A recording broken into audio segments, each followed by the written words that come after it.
Okay, welcome. We're here for Gauntlet Hangouts with Blades in the Dark, session 1.2 of Whitethorn Manor. This is our regular Blades in the Dark game where a crew of hawkers is trying to do their best to survive on the mean streets of Duskwall, specifically in the Coleridge district. They're a family of Scovlanders who have become refugees after the war with Akros, and now they're much sought after demon dust is taking Duskwall by storm, but it's not clear yet if they will be able to control the supply of it themselves or whether larger gangs will eventually come to bear upon them. So let's go through real quick, just in case somebody drops in session 1.2, and just do a brief introduction for our characters. Keith, I'm going to have you go last because you're our newest member. The Cutter, this crew managed to assault an apartment without a cutter last time, so I don't know how much damage you guys are going to do this time. But let's go ahead and get started with Matt. Matt, you want to introduce your character? Sure thing. I'm playing Orlin Whitethorn, a son of the patriarch that we recently lost of the family. He's a veteran of the Scovland Independence War, or the something Union War, depends who you ask.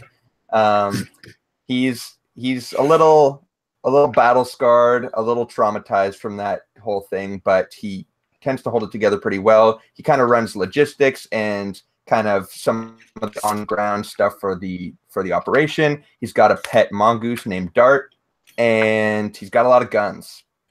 Awesome. Great. Yeah, he's a hound. Yeah, great. Next, Garrett. I'm the mongoose best friend. My name is Tekla. Tekla Archie, which means in a foreign language, be quiet, because I'm a whisper.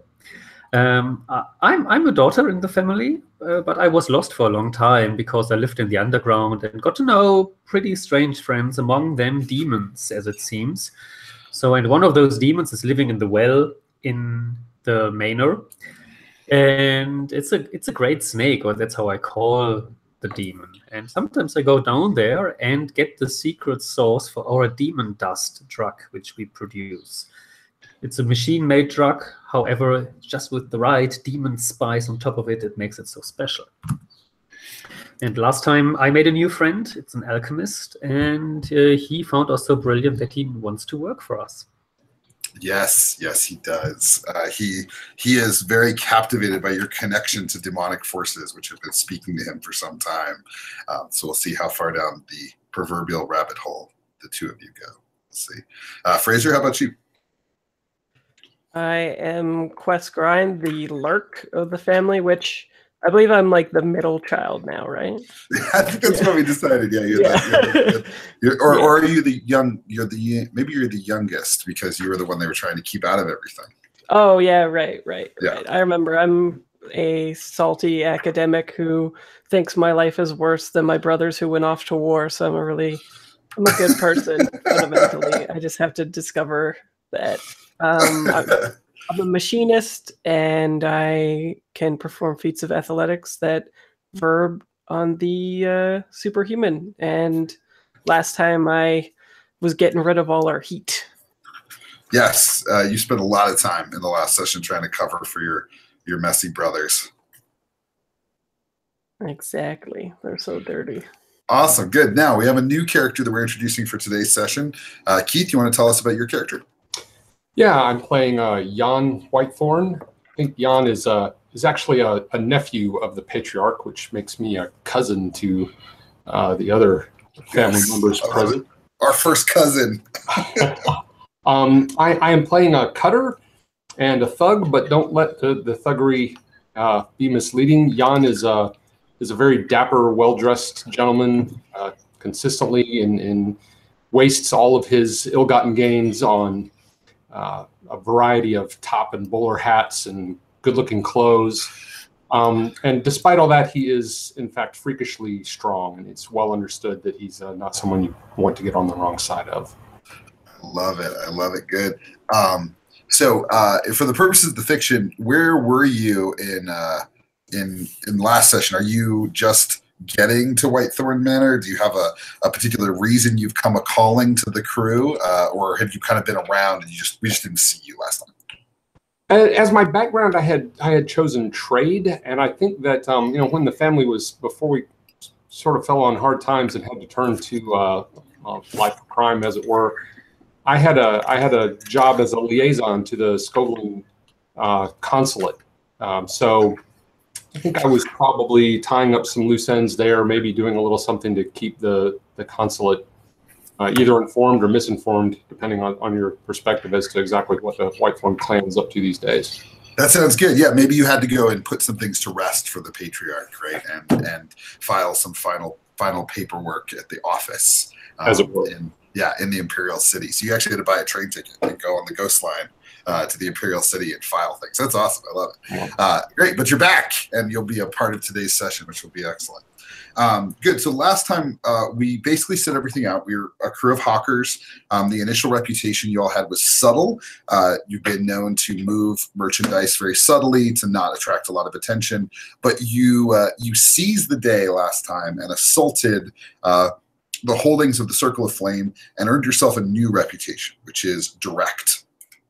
So you all have kind of gotten yourselves into it by being pretty honest and direct with people about where you are and what you're doing. And nothing says direct better than kicking down someone's door and kidnapping them. Your hunting grounds are in 6 towers. And for the most part, you have not made a lot of friends there. The Circle of Flame, when they approached you to say, hey, this is our territory. If you want to work here, you got to pay. I believe Fraser told them to get lost. And so, yeah, to quote The Wire, these are for you, right? So told them to get lost. And meanwhile, when approached by Ulf Ironborn and his gang to, speak to why you all are using non-Scovland labor, told him to get lost too. And so there was a lot of folks who were on the verge of being angry with the Whitethorn gang and their newfound ambition. But it is the case that Orlin has been trying to amend things with Ulf. And so at our last set of downtimes, he managed to kind of win Ulf's favor, have some drinks with the Scovland gang leader, and learn a pretty valuable secret that Ulf's brother has actually been given Ulf a lot of trouble working for the area foreman and maybe selling out some of the Scoves who have been trying to organize against the factories there. So today, before we start, I want us to tackle just one more step that you all have to do to finish your crew creation, and that's to choose a contact. So for today's session, I'd like us to choose one contact that you all are very friendly with. You have all of your like all of those contacts are people that the hawkers know, but in this case, we want to define which one of these factions you actually have a close relationship with. So does anybody have a nomination for one of these contacts? If you look, I'll actually share my screen so we can see it on the video as well. But does anybody have an idea about which one of these factions seems like which one of these contacts seems like a good fit? So let me screen share to infinity. Here we go. Whitethorn Manor. There it is. Good. So these are the contacts. We've got 6 of them that are specific to the Whitethorn gang and to the Hawkers playbook. So does anybody have one that seems like a good fit for being a close contact? We could, I bet a smuggler would help us move the product. Maybe like somebody who even might help you move it out of the city? Yeah. I don't know what other people are thinking. I was also thinking of smuggler. Me too. Yeah. Okay. Cool. So let's go ahead and say that smuggler is an important contact. I also think it's great because it fits a little bit with some of the fiction we set up earlier around the old kind of illicit things your family used to do before it was a gang, right? You used to move goods in and out of the city during the war, and so that makes a lot of sense that Hawksley would be somebody that you know. Great. So we're going to record the faction status changes that go along with this. There isn't, as far as I I know, unless I've forgotten a particular faction that's associated with this character, so we can kind of decide which faction we think is a good fit. Is there a faction that you all have been thinking about, if you know the game, or a faction that jumps out to you as interesting on the sheet? Let me switch over to the faction sheet here, which is I've now filled in and gotten started with. I think it might be valuable for us to have somebody in labor and trade, or one of the institutions, because right now you've got a lot going on in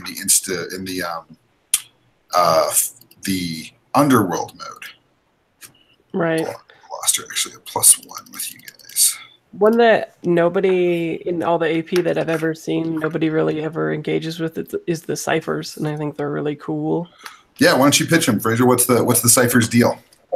From what I remember, there are people that are kind of like the opposite of code breakers. They like make the codes, and then I imagine they like curry it. Maybe not on bikes, but that's how I picture it. 'Cause, yeah, but they basically have an oath saying they'll never divulge this information. And from what I remember of the last line in the book, they say it's like ostensibly so. Like, yeah, let me read it here. So, the Messenger Guild of the city, the ciphers swear sacred oaths of secrecy, never revealing the contents of their messages or the identities of their clients, or so they claim. Yeah. This makes perfect sense to me for a smuggler. It could be that he's a member of the ciphers, and since you've worked with him before, he's friendly to you, and of course the entire crew is friendly to you. How does that sound, everybody? Cool? Yeah, good, awesome, great. So, Keith, why don't you tell us how your uncle, who it sounds to me like you might have had a really close relationship with, because you felt responsible for taking his final paperwork to the Imperial City. How did he recruit Hawksley as a smuggler? How did he recruit Hawksley? And we have a good, close relationship with this guy, right? Yeah. He is a trusted smuggler. Hawksley is married to one of our cousins. He made a really good match for Hawksley with a cousin, and not didn't compel her into the match, but he facilitated it. I think Hawksley actually came calling, and he gave it his blessing and sort of made things easy for him in his. I love it. Is that your sister? Sure. Yeah, that's great. Yeah, that's perfect. So, and I love the idea that basically, like, your uncle kind of knew who this guy was and kind of roped him into this, and the relationship blossomed over time. It sounds to me like your uncle has a bigger role in your life than your parents. Is there something that happened to them? Did they not move to Duskwall? How come your uncle is such a big force? I think my mother is a widow and my father died in the war. Great. Okay. Cool. That's filling in some really cool stuff about your family's backstory. I love it. It's possible, for example, that the reason that the patriarch of the family moved everybody to Duskwall is because of the death of his brother, right? Who maybe died kind of pointlessly, or not in the way that he felt was important enough to justify the loss of your family's fortune. So perfect, cool. We'll get to her and we'll fill things in as we go. But that's a great way for us to kind of build on what the Hawkers have to offer, what the Whitethorn gang is about. So we've got this like extended family that's all roping in various contacts and allies and things. It's perfect. All right, good. So last session we left off with Orlin and Quest having a drink with Ulf. This session, why don't we pick up at the at the Whitethorn Manor itself, in the common areas, as you sort of finish up eating breakfast. It's still dark outside, right? Because Duskwall is always dark. But everybody who is part of the family kind of comes in. Your mother makes breakfast for people, and people kind of come in through a variety, like an hour, right? Like an hour or two, where people are kind of coming and going as they go to their various jobs and shifts and things. And so we see a number of folks, the rooks that you have, kind of coming and going, and of course the 3 or 4 of you. So. Tekla, tell us, what does it look like when you sit down to have breakfast? Are you the kind of child who sits and eats in a polite and mother-friendly fashion? Most importantly, I have a cup which I insist on using all the time. It's a white cup with a swan neck and a swan head on top of it. And if I don't get my cup, I get very angry. And yeah, to this morning that was the case again. Somebody else used my cup, and I hate that. So I'm in a very bad mood at the moment. And usually I don't sit down, but I stroll around in the kitchen and walk back and forth because it's not the most pleasant activity to have breakfast. I love it. Great. Cool. Yes, good. And Matthew, tell us about Orland's sort of breakfast routine.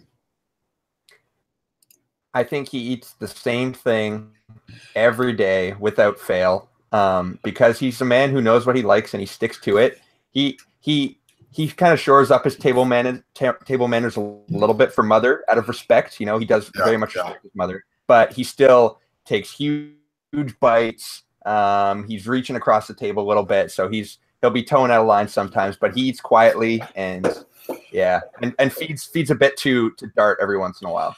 That's great. I love you. Probably have like your sleeves rolled up, right? Like the sort of like, you know, making sure you don't get anything dirty, but you're kind of a bigger dude, right? Like you reach across, you take up the space. That's awesome. Quest, how about you?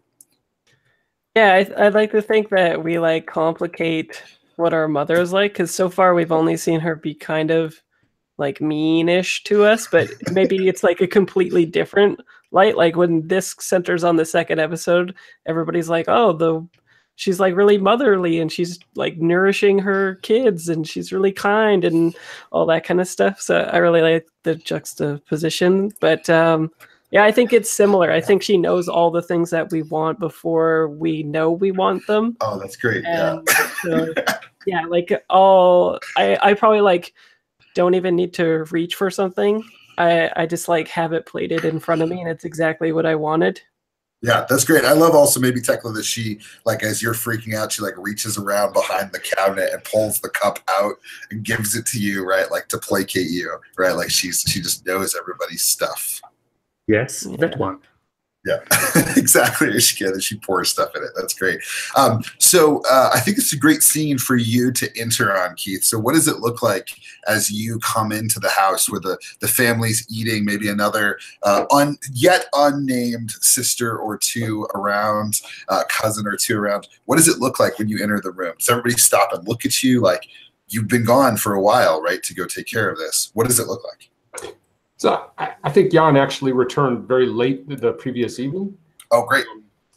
But despite the fact he shows up at the breakfast table fully dressed, he's got his jacket and tie on. He's carrying his hat in his hand. He doesn't wear his hat inside the house, of course, because that wouldn't be gentlemanly. Yes. He hangs his hat on a coat hook next to the cupboard and sort of gives everyone around the table a little nod, says good morning, and helps himself to a plate of whatever is available. Great. Before you can even sit down, right, as you start to reach for a plate, the matriarch, right, grabs you and she kind of holds you with both hands, and you can see that she's sort of very choked up, right, and she says, "Everything's done, then, Jan. It's put to rest." Yes, everything's in order. Thank you. Right. And you can tell, like, she misses her husband. Like, she's very, like, sort of emotionally overwhelmed by it. And kind of, like, choking that back and sort of pulling on that mask a bit, she kind of pushes you almost into a chair. And before you can even you're not even sure where it came from, but she's got a plate of food in front of you, right? And it's, as Fraser noted, like, it's, like, exactly what you wanted without even having to say anything about it. I'll thank her and give everyone a smile. Now, I hate to bring up business at breakfast, but have any of you seen your brother? Wester. He didn't come home last night. Oh, I think I get sheepish at that. Do you feel like her gaze falls upon you, Fraser? Like yeah. She knows you know. All right, great, cool. Are you gonna? I think it's a resistance roll if you want to avoid cracking here in front of your mother. Definitely. Yes. Yeah. So this resolve maybe? Yeah, that sounds right, I think. Okay, cool. Yeah.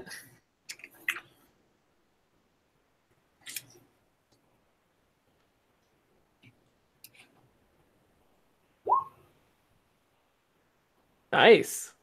There you go, 6. Wow, that was great. Yeah. So, what does it look like for you to just like stone cold, just like not even blink on this? I think as her gaze passes me, I do the thing that all kids do is I start stuffing my mouth full of something. So it's like indetermined by her, right? Like she can't really be sure if I'm deflecting or not because I have a plausible thing that's going on at the moment. And at the same time, I accidentally move my glass a little bit so it clangs against my brother's glass and it shifts attention to them. Good. I like it. Cool. She kind of stops, and you feel that that motherliness kind of drain out of it, and the sternness kind of take over. And she says, "Now Jan was out of town, and I don't expect Quest here to know much about your brother's dealings. But the two of you," and she looks directly at Tekla and Orlin, "I have trouble believing you don't know what your brother was up to yesterday. Maybe he's dead." Somebody drank from my cup. You see this thing? You're just are you intentionally trying to throw her off? Like you're like, I'm a little crazy. Yes. Yeah. Okay. Great. Cool. Yeah. So that sounds more proactive than just being resistant. So are you trying to sway her? Yeah, I think so. Yeah, maybe it was him. Also, who knows? Yeah. Like great. Somebody drank. That sounds like that sounds like a risky roll with standard effect. I love risky rolls. Yes, and that's sway. I just need to find the there it goes. It's a risky roll and a standard effect. And I don't have any bonus dice so far. If I don't stress myself out, and I'm with my mother, I should not do anything devilish. No. No devil's bargains here. No devil's bargains. I have 5. 5. Okay, cool. Yeah, even though you're rolling on 0 dice here, you're taking the lowest result, which is still a 5. So remember that on a risky roll with a 5, it's still a hit. It's very much you do accomplish what you wanted to accomplish. There's just some price to be paid. Okay, so let's start with you. So it says you do it, but there's a consequence. You suffer harm. A complication occurs. You have reduced effect. You end up in a desperate position. Okay. So the first thing here is we want to avoid situations where like I say, great, you end up in a desperate position, even though you did the thing, right? Like so like for example, I don't want it to say like, oh well, now she's really going to interrogate you because then that's not a hit at all, right? Like this. But she might interrogate you about something completely different, meaning that you have attracted her attention, right, in some meaningful way. So she stops and she pulls. She actually like looks at you dead in the eye and says, "Tekla, we need to talk. We need to talk and about my cup." Yes.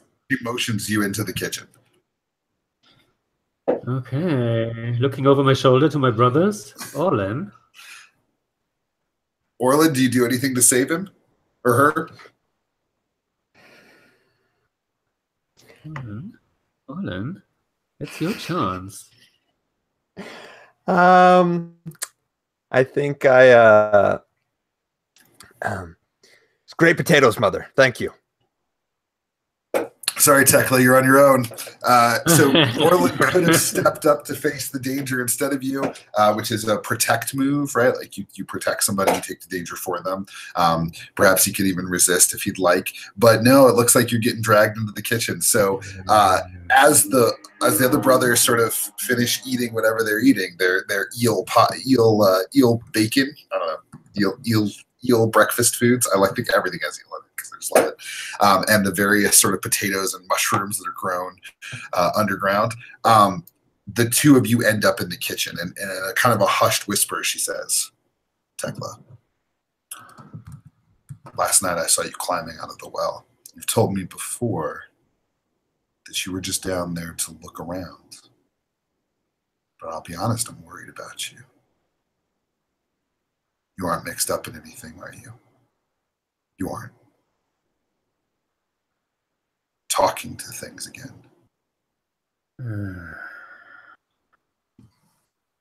Now, we haven't established very much about what your mom knows about this business that you're involved in. What have you told her so far about your work? Does she know that you guys sell drugs? Does she know that you sell demon drugs? That's the third time she's asking me this.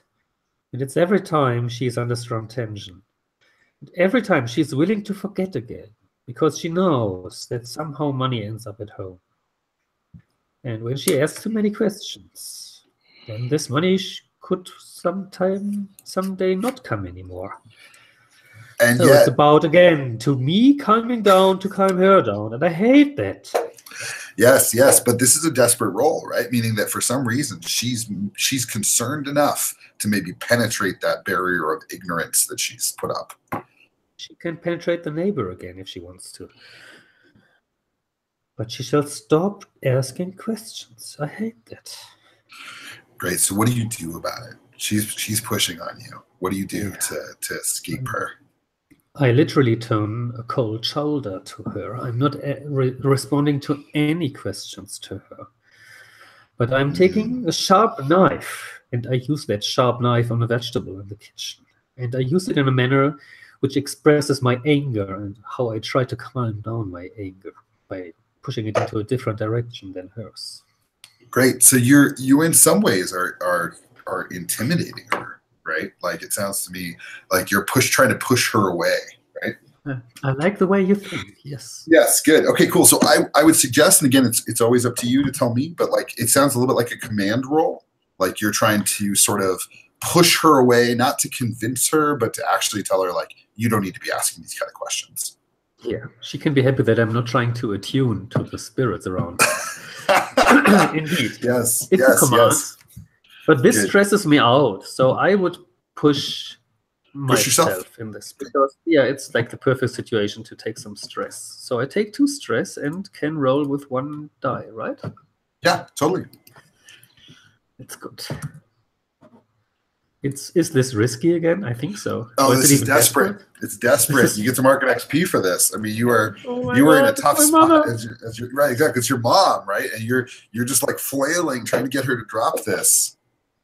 Yes, and I roll a 4. Okay, good. That's enough to do it. But there is a more serious consequence. So let's see here. 4, desperate. On a 4 to 5, you do it. But there's a consequence. You suffer severe harm, a serious complication occurs, you have reduced effect. So I'm going to say, first of all, that what this really does is it starts a new clock. Okay, it's going to have a serious complication, which means that clock starts with 2 spaces already marked. What I'm going to call this is just the meddling mother clock, which is when this clock goes off, she's going to act. She's going to do stuff to try to save her children and act in the family's best interest. For the most part, your mother stands back and lets especially your brother Wester, the oldest brother, deal with things. But Wester's gone. Where is he? Doesn't. What's going to happen, right? So I'm going to go ahead and add a clock here, and of course, because of this ridiculously awesome Roll20 sheet, that's actually going to show up here in the chat. Wester's curing his hangover in the whorehouse again. I think this might actually be a clock that repeats. So we're going to start with 6. She's already done 2, and that'll do it.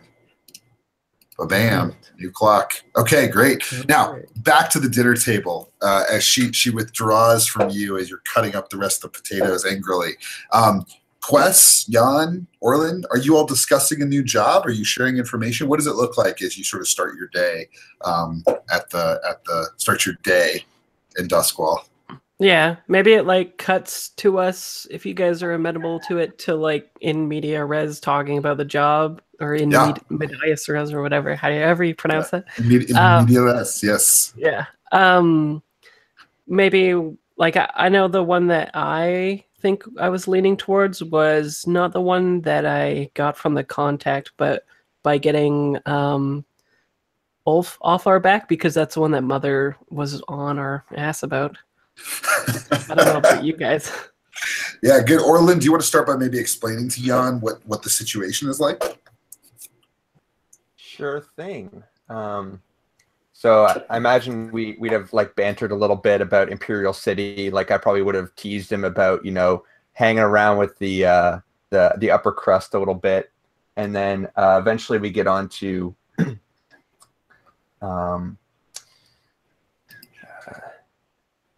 so Ulf Ironborn has been a bit more of a presence around lately, and Mother's a little concerned that he's going to be a problem for us. And to be honest, I am as well. The man is dangerous, frankly. But I was able to get an audience with him. Quest came along with me. I don't know how much he liked that, but don't need to talk about that now. He told me about his brother. He said his brother's been leaking information, talking to the wrong people. Ulf says the boy doesn't die. Says we send him off on a train, but might be he's got to die. I don't know the lad, but I suppose we'll know when we meet him. What do you think we should do about it? Talk to him first? I imagine you do. You're talking about Ulf Ironborn's kin. Yeah, I think we talk to him first. Sure. Yeah, what out of character though, Ulf was like very kind of like coldly detached about it when he was explaining the problem. He was like, this needs dealt with, and because it's my family, I can't deal with it, but it needs dealt with, and then like looks at you. Right? So yeah. I don't know. Well, do you say that in character? I mean, like that doesn't seem like a bad observation for Quest to be making, right? Oh, sure. Like, I mean that's the kind of thing Quest would notice. Sure, yeah. So I say that although they seem to have a different relationship than you and I, like there's no love lost between them, maybe. It seems the brother has fucked up far too many times. And I know Ironborns aren't much for talking, so I think Quest has a point here. Well, Jan, you can still knock him down like you used to? You met the man. You have the best feel for the situation. I'll follow your lead. I think that as long as he leaves town and doesn't come back, Ulf will be happy. Ulf will be happy, but if he just leaves town, he might cause problems in the future. Well, okay. We can make it really, really clear to him, and then if we think that he's not coming across straight with us, we do what has to be done. How about that? I'm not holding my breath, but we'll try it. Yeah, so just to kind of flag it, I mean, the question of what Ulf really wants is one that you might investigate, right? Like that's an open question in the fiction. Any open questions can like theoretically be answered, right? By gathering information and finding out what you might want to know. It's also possible that Ulf might feel one way and yet another, right? And so it's up to you guys to decide how you want to approach that. In terms of next steps, right? You know, Keith, you kind of laid out like, oh yeah, it's our play. We'll talk to him, and then we'll fight him if we need to. It's actually totally reasonable to begin a what you know to be a conflict as a social action, right? So you don't have to feel like, oh, we signed up for a social, that's what we're going to do. We'd have to come back and do it later or something if we want to kill him. Although that's also legit, is to do a social and be like, all right, peace, and then follow it up with an assault. So what's the strategy here? We don't want to spend too much time planning. It sounds to me like we just cut to a job, right? Like you all have a pretty good idea of what job you want to do. Let's go out of character and talk about how you want to do it. So Keith, if you had to kind of sum up how you want to do that with the list of jobs, which job seems appropriate to you?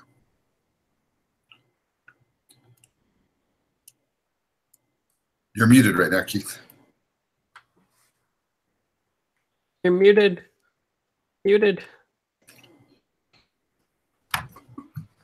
Sorry about that. No, no problem. We just missed the good stuff. Tell us again. I was saying that it sounds like it's probably an assault, but we just did an assault. So if somebody wants to take a different approach on it, that's fine for me too. Fine to do another assault. Remember that each assault kind of is going to take on a very different character as you do it. I would say that generally, if you're going to assault, you kind of have to come in guns blazing, which is a little different than what you proposed, I think. Right. Okay. Fair enough. So, I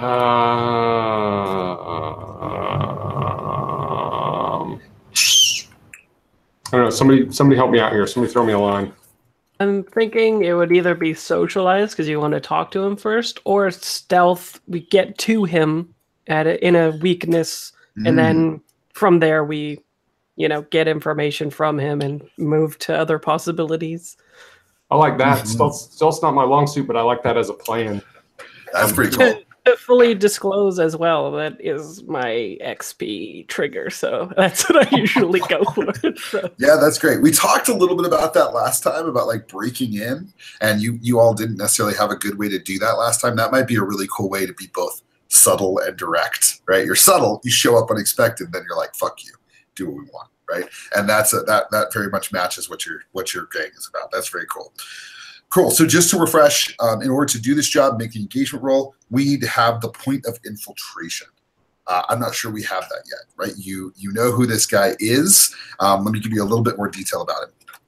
So first, there are not many Ironborns in the city, right? Ulf and his family are kind of well known because they had important roles to play in Skovland, so they're well-known folks. We'll say that his name is Hicks Ironborn. And Hicks has been working around Coleridge, mostly, as a crew leader. Nobody, as far as you know, has been talking to you about him ratting anybody out. That's news. That's important and meaningful news to you that he is. But he has been doing pretty well for himself. As if you ask people just on the street, they would tell you that Hicks Ironborn is an up-and-comer. But unlike his brother Ulf, he seems to be up-and-coming within the system of the factory, right? Like within sort of more legitimate business practices. So as far as you knew, he was just doing well for himself, doing work for folks.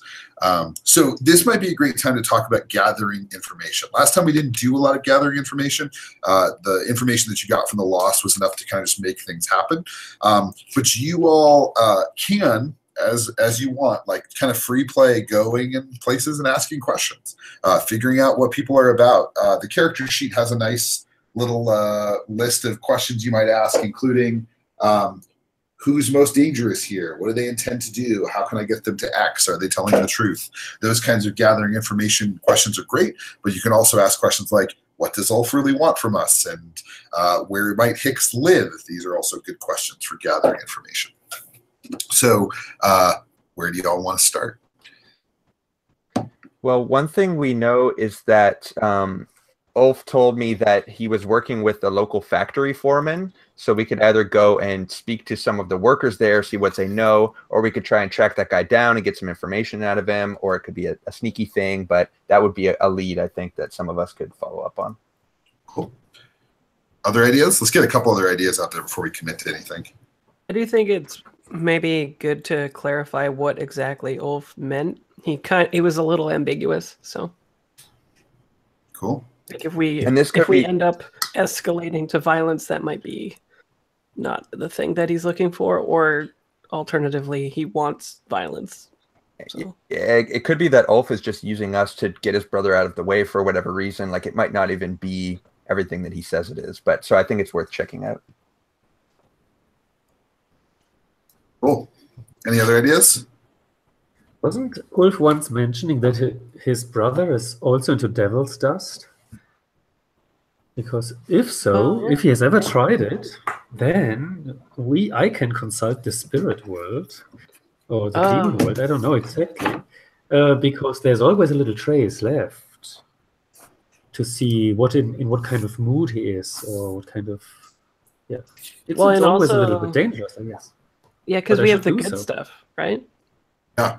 It's when you deal with somebody, like if you want to know like basically the way that it works is if you want to identify a group or faction or type of person, I will tell you how many people within that group are hooked on your stuff. The answer cannot be 0.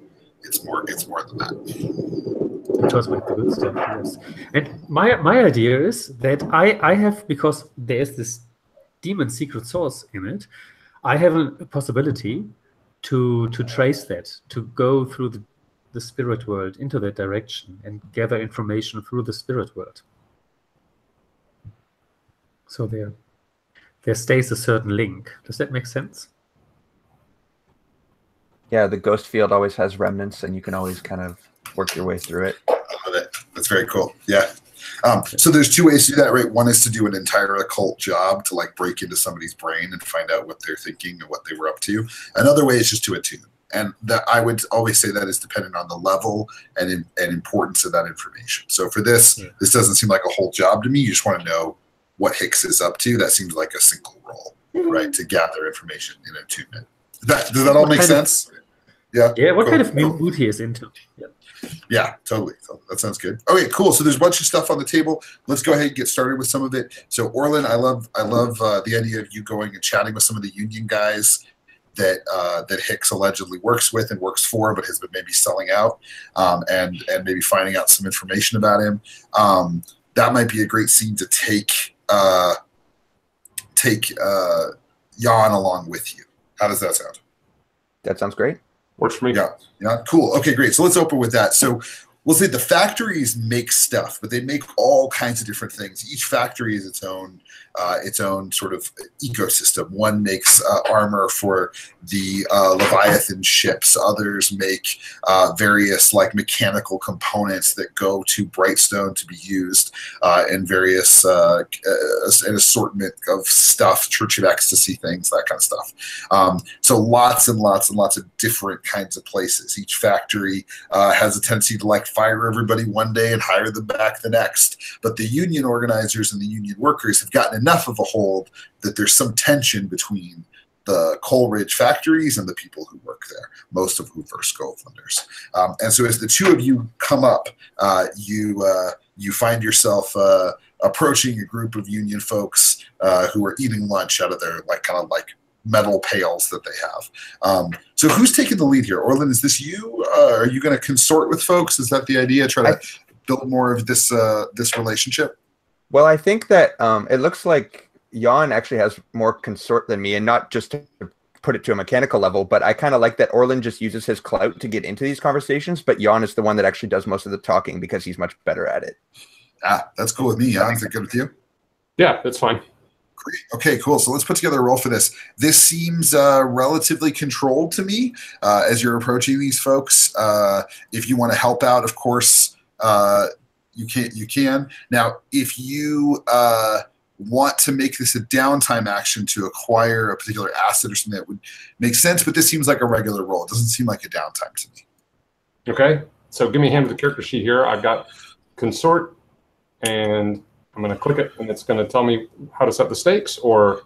Yeah, so basically this is a controlled role, which means that the worst case scenario here is that you get a bad vibe from these folks and can choose to press forward or back off. And in terms of bonuses, there's not a lot of bonus die you can get in Blades. It's a relatively straightforward system for that. So the first thing is you can get a bonus die from people helping you, and that always costs them a stress. So Orlin, would you want to help out here pretty directly? Definitely. I'm wondering if the fact that if any of these workers kind of took part in the sort of ritual thing that went on before or whatever, if that might, I guess that could be sort of just be justification for the help. Right? Yeah, that's perfect. Like they know you, they see you, like you're kind of making a name for yourself as a pretty traditional Scove. I like it. Let's go ahead and mark a stress, and that'll get you one more die. And then you can have another die if you push yourself, which costs 2 stress. Kind of expensive, or you can take a devil's bargain. Anybody can produce a devil's bargain, propose a devil's bargain, and usually the GM does, but anybody can. If you want one, let us know. I push them a little bit sometimes, but oftentimes I let the players kind of tell me when they feel like they need an extra die. No, I think we're good. I think we'll start with, it's a controlled roll, right? So yep. the risk is low. Standard effect. Standard effect. Yeah. and 1 bonus die from help. Yep. All right. So what we got? Oh, there you go.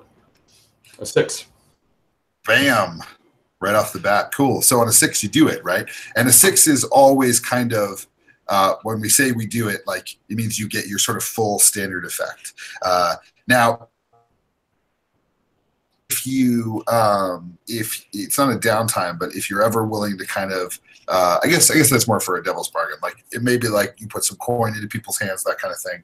But your standard effect is going to get you some serious information. So before we start this conversation, what are the main questions you've been asking? And one way to think about that, Jan, is why have you ended up with these guys? Like the people you know directed you to talk to these folks. What is it that you want to know that led you here? So we believe that these union guys are basically suffering, or they're at some kind of disadvantage because of the way Hicks is the things Hicks is doing to advance his own position. Is that right? The idea is the union has had some losses lately because someone, maybe they know it's Hicks, maybe not, has been kind of selling them out. Right. So these guys they're physical laborers. They're simple folks. I think I want to know how they feel, about what's going on with Hicks, what they've heard, and what they think Ulf should be doing about it, and what they've heard that maybe Ulf might do about it. Cool.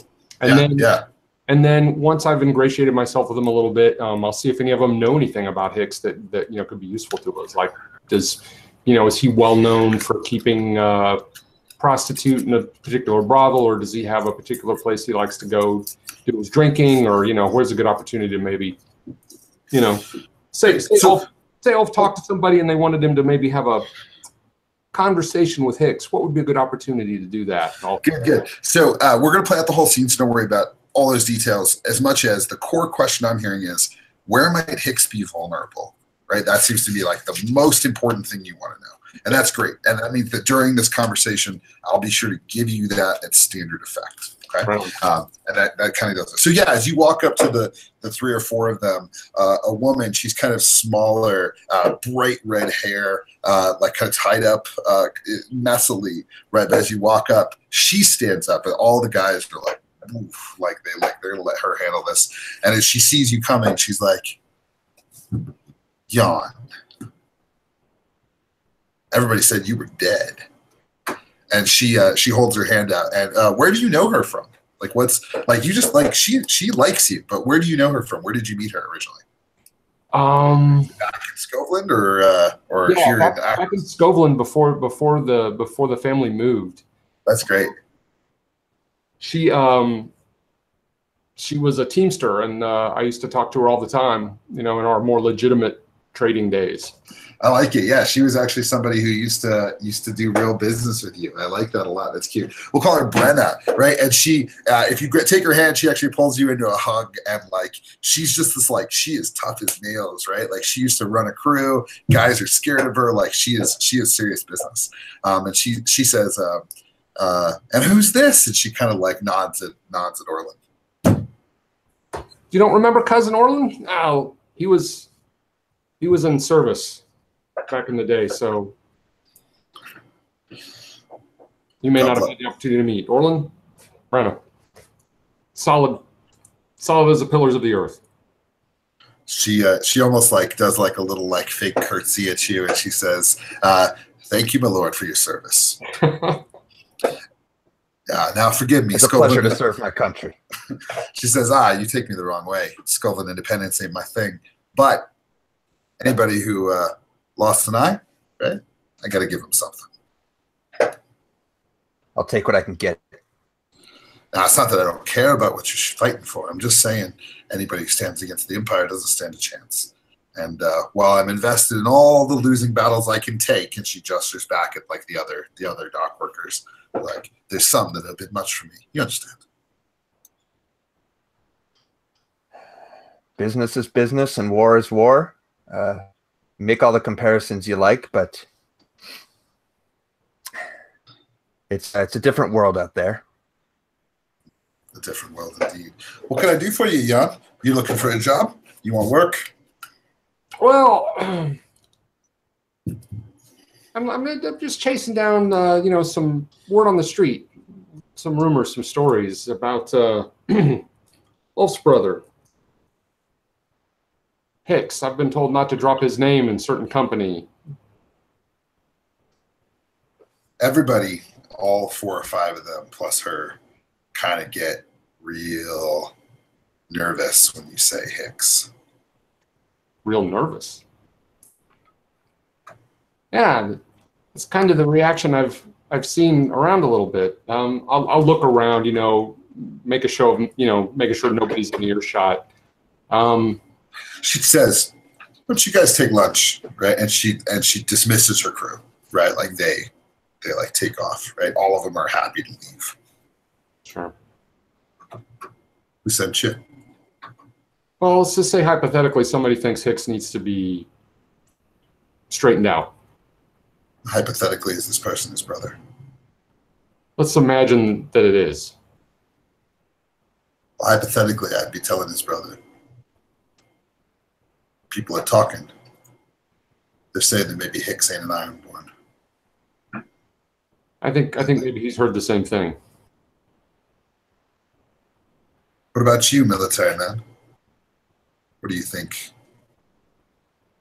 He sure doesn't look like an Ironborn, and his reputation doesn't live up to the legacy of his family. Sounds like a problem. I'm very familiar with siblings that don't really fit into the family dynamic.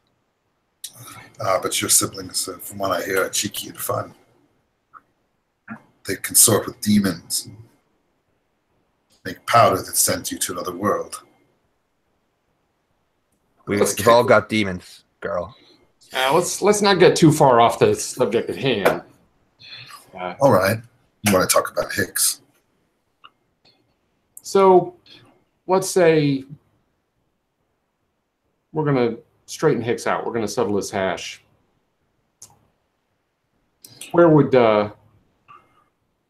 be the best place to have a potentially noisy conversation?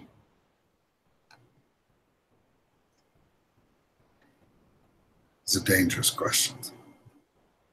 And I'm not against them. Every crew leader is supposed to be union. We're all working together, fighting the machine. And if somebody, cog in that machine, really works for the machine, well, then we're all worse off, aren't we? Way I see it. And that's why you're here, just to support the union. Make sure it's actually on the up and up. Obviously. Wasn't I a good friend? Wasn't I a good friend to you back in Scotland? Would I be any less today? You're a good friend to yourself and your pocket and me third. But I'm not a fool. Sometimes what you want and what I want might line up. It's very well. It keeps 2 apartments.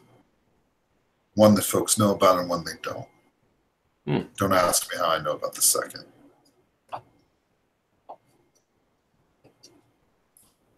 She takes out some paper from her overalls and she scribbles in grease pen an address, hands it to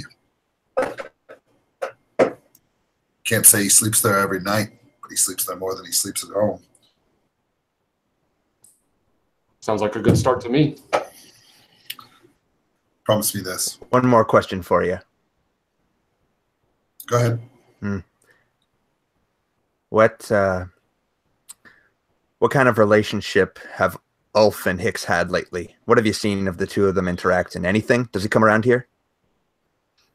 Ulf Ironborn keeps his distance from his brother, and Hicks Ironborn knows to show his face other places. The 2 of them don't talk. They don't interact. Ulf's not welcome. He's a criminal. I'm not. My people aren't. The union isn't. I know who you are, and I know who he is. Neither of you are the future for Coleridge. Just remember that. Remember that everything you do to put this district in Ulf's pocket puts you at odds with people like me.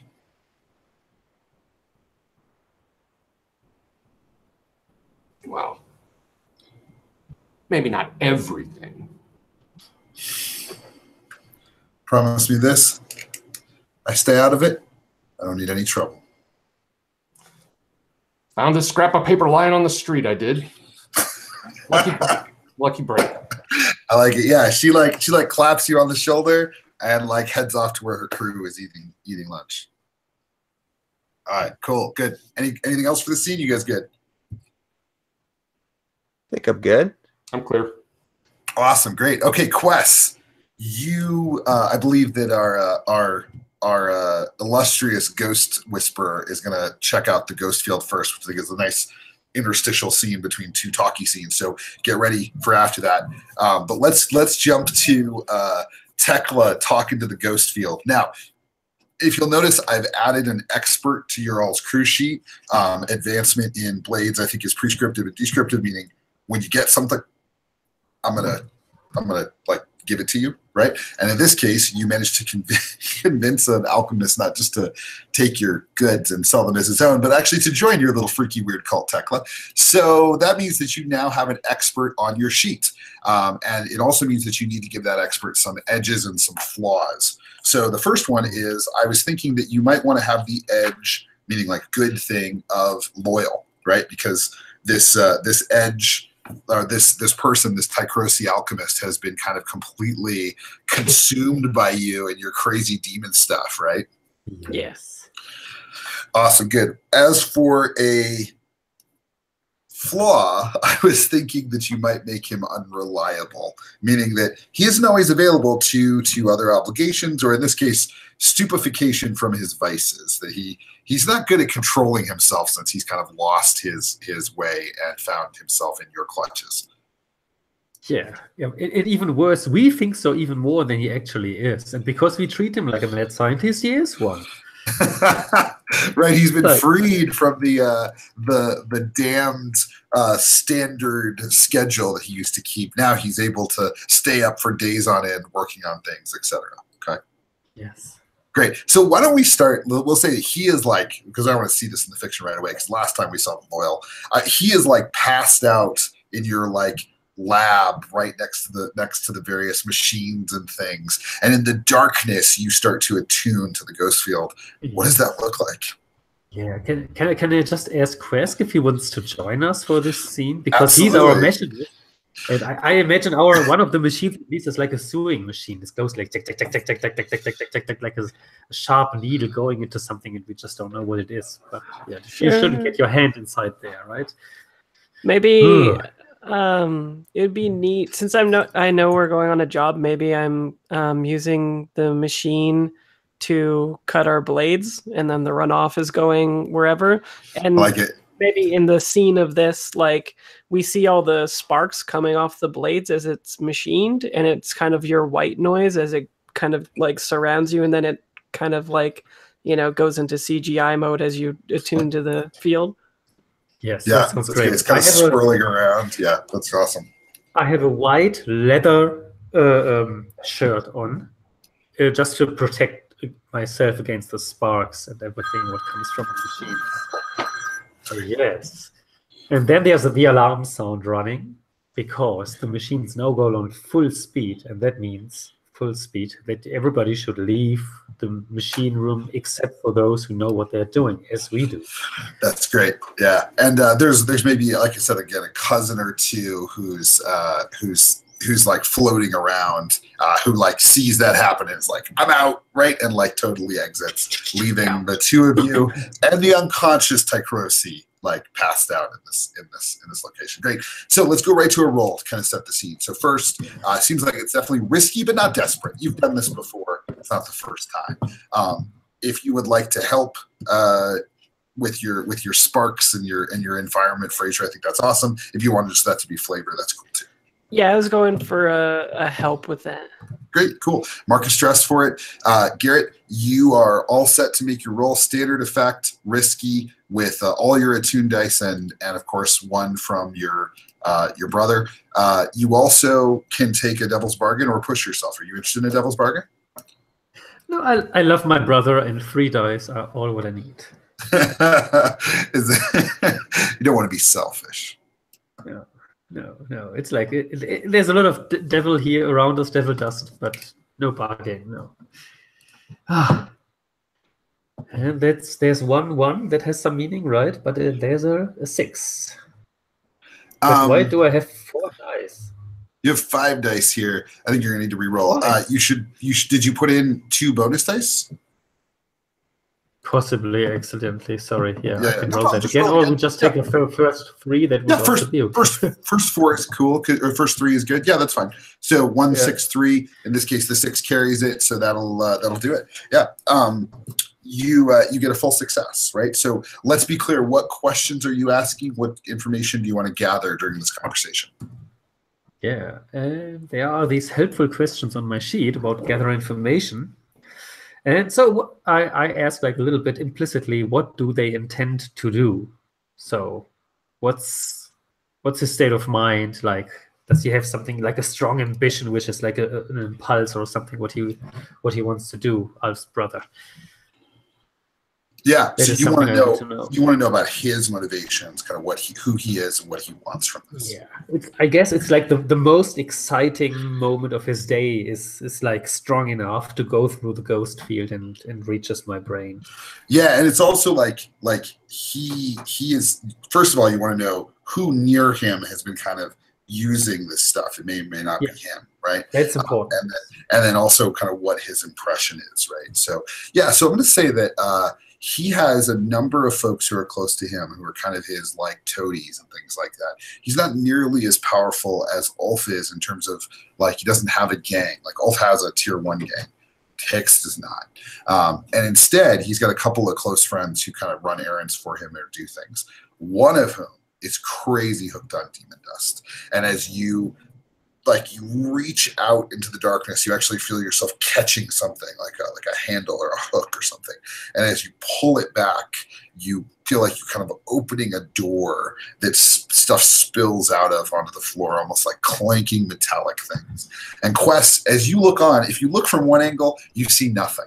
But if you look directly from behind Tekla, you see that there is some shimmery thing there, and as you get closer, it draws you in as well. So you can be as close or as far as you'd like. Obviously, if you're closer, any other sort of things might also be there. But as it sort of spreads and you sort of feel yourself enveloped, Garrett, you get a sense of who this person is. You see in the ghost field these like ragged electric echoes, right? These screaming movements, like right there, the line that it traces almost feels like you can hear somebody shouting. That doesn't make any sense, like aphasia, right, or synesthesia, where you see a sound or you hear a kinetic movement, right? All of your senses are like backwards and upside down. And you hear this woman, Nogs, screaming at Hicks. And by screaming, I mean whispering, right? Because the two things seem like one here. And in the comfort of some enclosed space, you hear Hicks say, "My brother thinks he knows everything, but real power is earned, not taken."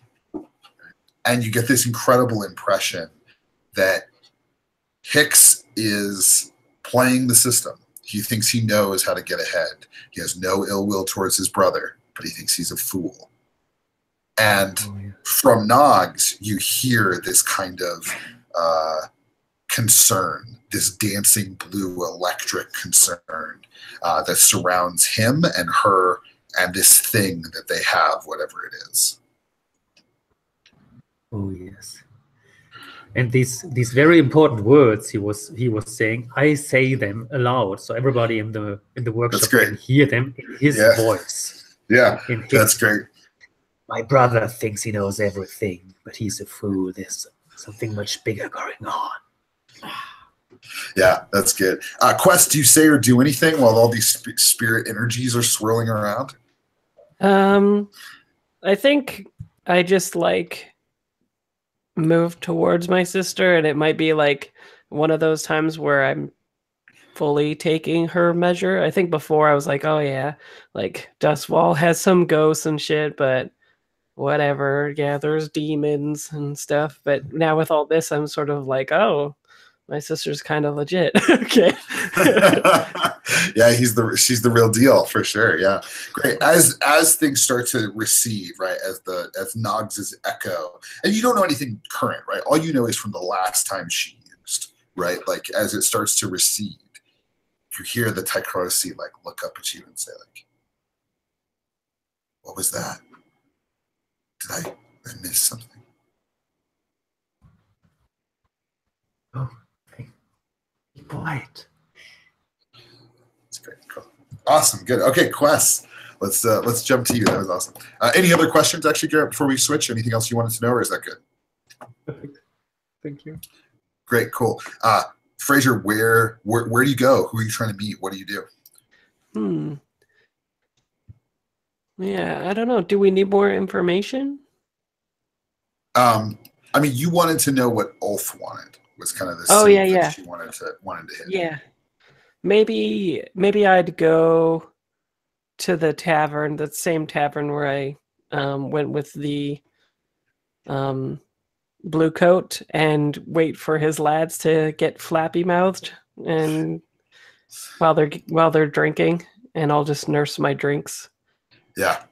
Okay. Cool. So, yeah, you're going to try to basically kind of consort with folks, I'm hearing, until you kind of learn what Ulf might quote really want. Yeah, exactly. Yeah. Great, cool. The other side of that is you might actually prowl around and actually get yourself in a position where you just overhear them and listen for stuff, which might be a little different than just the consorting kind of thing. I want to make sure we give some screen time to you being a thief, right? Because that's totally a cool thing to do. Yeah, I like the fiction of like us jump cutting to me tailing some people and stuff too. That would be cool. Yeah. Like, and they might totally be drinking. I love that, but you're not trying to meet them at a bar and have drinks with them. You're lurking, right? Like in the rooftop of the bar as they drink below on the patio, right? Like you're like in the shadows waiting for the right thing to be said. So I love it. I'll say this is risky because you could be discovered, but like, you're just listening, right? Not a big deal. And you've got no help as far as I know. I think everybody's probably off doing other things unless somebody wants to jump in. No? Cool. No. So do you want a devil's bargain, or you want to push yourself? I'll hear a devil's bargain. Yeah. Let's advance one of our clocks. Let's see. Yeah, I'm gonna say I'll say that as a result of you doing this, like you kind of off, trying to track these folks down and the time and energy it takes, I'm going to say that your blue coat needs a move up one. That your blue, you haven't really been tending to your blue coat contact, and they're one step closer to needing something really serious from you. I like that. Yeah, that sounds good. Cool. Take a die. I actually wouldn't mind helping if it's not too late to jump in on that. Totally, you can totally help if you're providing some support from nearby or anything, whatever makes sense to you. Yeah, I think it's kind of like standing overwatch and kind of giving you information on when and where people are passing through that you might need to be like wary of, and maybe like heading people off if I needed to kind of cause a distraction so that nobody kind of came across what you were doing. Up to you if you want to accept, Fraser. Does that sound cool to you? Yeah, that sounds cool. Alternatively, too, you could even play it up as like you were hyper confident, and we do like a flashback to you going in the place where you're questioning those people, except like a minute before that, and you're like passing a note off to me being like, these are the people you want to meet with, and then you walk into the to the meeting or whatever, and then I go do my thing. Either one. Yeah, I like that a lot because I wasn't too sure of exactly what your tack is, so I think I like that I kind of set you up for it. Cool. Mm-hmm. Great. All right, so you've got a whopping 4 dice, I think, on this roll, which is risky with standard effect. Yep, I clicked it. It's just taken away. Bam. Okay, you guys have to roll something besides sixes for me to. I know, right? This is what's happened to me all weekend. Excellent. Good. Okay, so you, I think we cut to you lurking, right? Like very specifically in the sort of alcove above these folks who are drinking, and you overhear one of them say, well, let me tell you, Ulf Ironborn isn't going to stand for any any scabs, any moles, any traitors. Anybody who's not with the Scobes is not with him. Coleridge will be his. So it's a matter of time before those people are put in the dirt. And somebody else, the other guy who's arguing with them, all Ulf's guys, says, you can talk all you want, but we know who's really the biggest threat. He doesn't have the guts to do anything about his own family. Ironborns are Ironborns, which means that Hicks Ironborn is free to do whatever he wants. And the other guy cuts him off and is like, grabs him, and he's like, it's a matter of time. Maybe Ulf won't do it himself. Someone will make sure Hicks gets what's coming to him. As they kind of go back to drinking, maybe another guy says, hey, like, calms them down or whatever. You're left with a deep ambivalence here, meaning that you kind of get the sense that Ulf would be happy to see Hicks put in the ground, would resolve the issue, but you also think Ulf doesn't want you to do it. He doesn't want himself to do it. And so what you might be facing is the difference between what Ulf wants, which is to see Hicks run out of town, and what might be best for Ulf's gang, which is to see Hicks dead. Right. He's the chopper. he's got a tough situation. If you make an example of him, it's certainly going to improve Ulf's situation, Ulf's holding, but Ulf himself may not be very pleased with you. Yeah. Interesting. Well, I'll relay the information to everybody, but honestly, I feel even more strongly than last time that we should be like putting Ulf in the ground, to be honest. All right, good, cool. So let's jump to the job, right? You've listened, you've learned everything there is to learn. It's time for us to make an engagement roll. So Keith, you kind of put the job on the table the way that you wanted to handle it. I think it's great to have you make the roll, or at least like get ready to make the roll. So let's go ahead and talk about the various different pieces here. As I understand it, you're going to break into Hicks' place while he's sleeping, have a confrontation with him, and depending on how it goes, or maybe a discussion you all have, maybe Hicks will breathe his last. But regardless, as I understand it, it's a stealth mission. Is that cool, Keith? You're muted. Yes. Yeah. Yes. Cool. And the point of infiltration is? The point of infiltration is, let's see. I think his hidey hole apartment is actually a basement. Yeah, that sounds great. Point of infiltration is a little window, just one of those little windows that's just below street level with the little well outside. That's awesome. I love it. So you're gonna break into that. All of you get inside before he wakes up and confront him when he's in a tough situation, right? Yeah. Great. So loadouts. Everybody go ahead and put your load in the chat just so I can check what it is. If you're light, it means that nobody would even know you were on a job. If you're heavy, you look like you're a SWAT team member. Go ahead and let me know what you're up to. And then let's talk about the engagement roll. So first of all, you get a die for sheer luck, right? Now, these aren't your hunting grounds. You're not in Six Towers. You're in Coleridge. You don't get any additional dice or anything for that. Is this operation particularly bold or daring? What do you think, Keith? Is it particularly bold or daring? I think it is. We're talking about dispatching this guy who's an up and comer. I think it's definitely daring. I don't know how bold it is. We're doing it sneakily, but it's definitely daring. I think it's pretty bold that you're like going to break into this guy's apartment, right, and just like confront him. That's your play. Like, you're not going to confront him in public. You're not going to be anywhere else. You're gonna get him right where he's most vulnerable. I think that's cool. Is this operation overly complex or contingent on many factors? Your plan is to break into his apartment while he's sleeping. That is not a particularly complex plan. I think you're okay, right? Does the plan's detail expose a vulnerability of the target or hit them where their weakness? Absolutely. Like, he is not expecting you here. He's not expecting you in particular. He might have somebody who's on the lookout for Ulf's guys, but certainly not for you all. He doesn't have any idea who you are, right? So I think he's very much vulnerable to this. Are any enemies or rivals interfering in the operation? I don't think so. Are there any elements? Sorry, I apologize. Is the target strongest against this approach? No. Can any friends or contacts provide aid or insight for this operation? Do you have anybody who's on your friends or contact list who you want to involve here? I don't. I'm looking at everybody else. Anybody else have anything that they want to bring in? I've got the blue coat, but I don't think I'd want him to have more leverage on me. Well, he won't necessarily have more leverage. Like, he is a friend or contact, and I think it's cool to occasionally have him do things for you because you pay him, right? Like, that's the relationship you have. So I'm cool with him. Like, what I want to see is the fiction of him, like driving some people off at the right moment or something, right?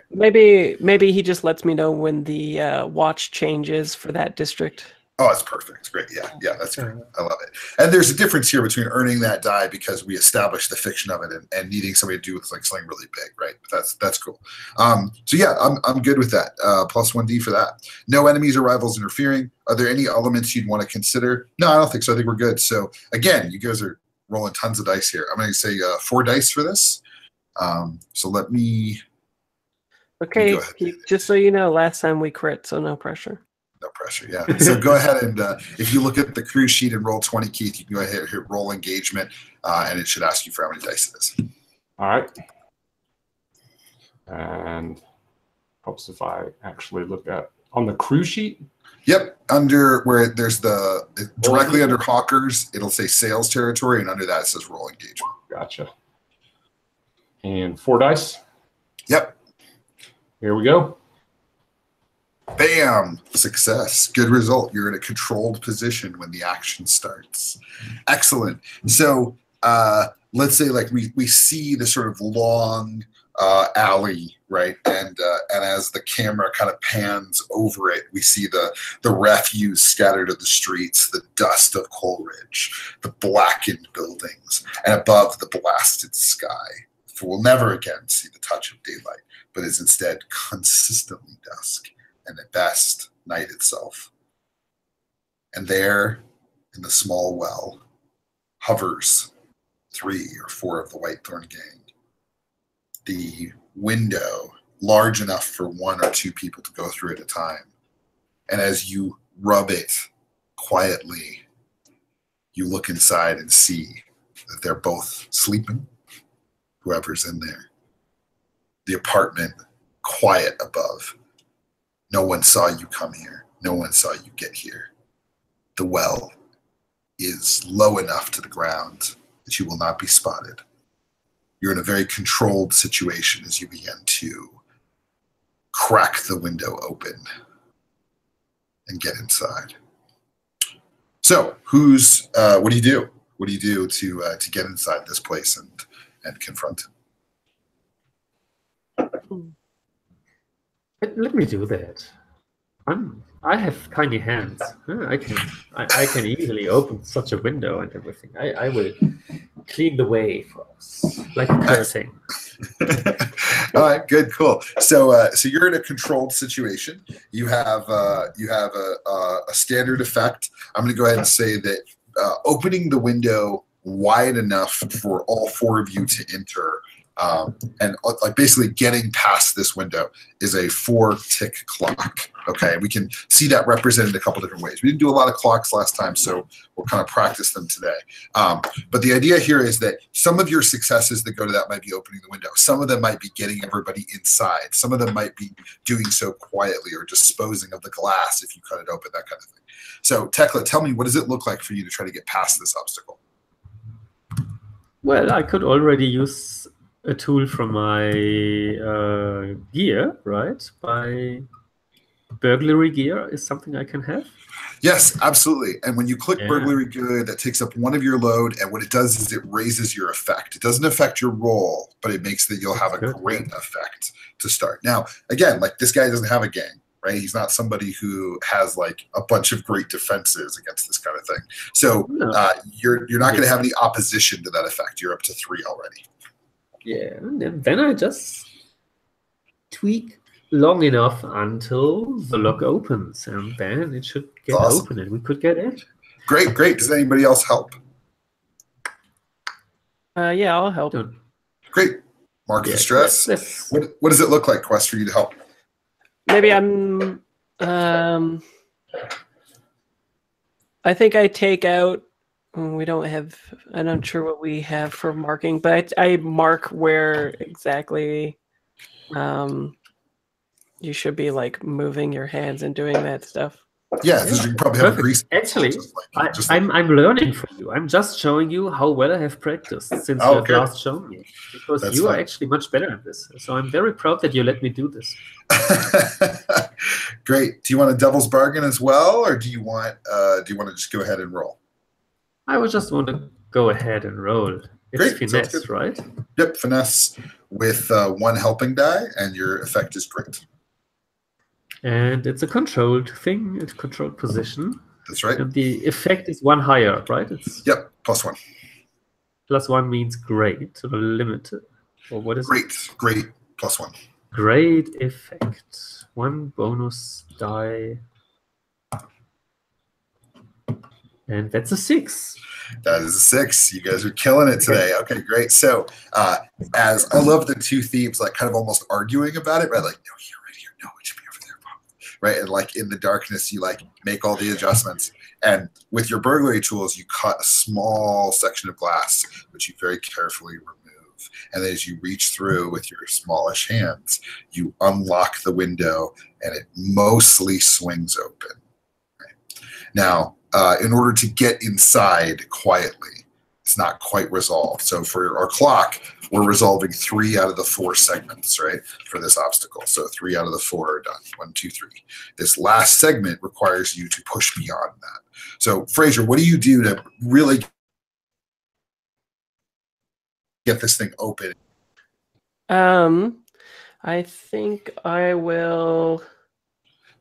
Oh yeah, maybe it's. I worry that it's like going to squeak just a little bit, and my hand darts up with my blade, and sort of just like moves the hinge just a little bit, so it doesn't squeak. That's awesome. I love it. Okay, cool. So that sounds to me like finesse. Mm-hmm. Yeah, cool. Yeah. Yeah, go for it. If you want to help or anything, let us know. Okay. And is it risky standard? I think it's still controlled. Like you're still in a controlled position. Nothing's changed yet. Okay. Yeah, I just let you do it. I know that you're so brilliant at that. Do you want somebody to help or a devil's bargain? Does someone want to help? They can if they want. I'm getting a little up there in stress. I'm at 5. But I think that as a hound, I have a dot and prowl, and this is something that I do fairly regularly. So I'll help you out. Maybe you do the other window, so both blades crisscross and dart to the that's great. Yeah. hinge. Nice. Great. Yeah, that sounds good. Mark the stress and roll it. Cool.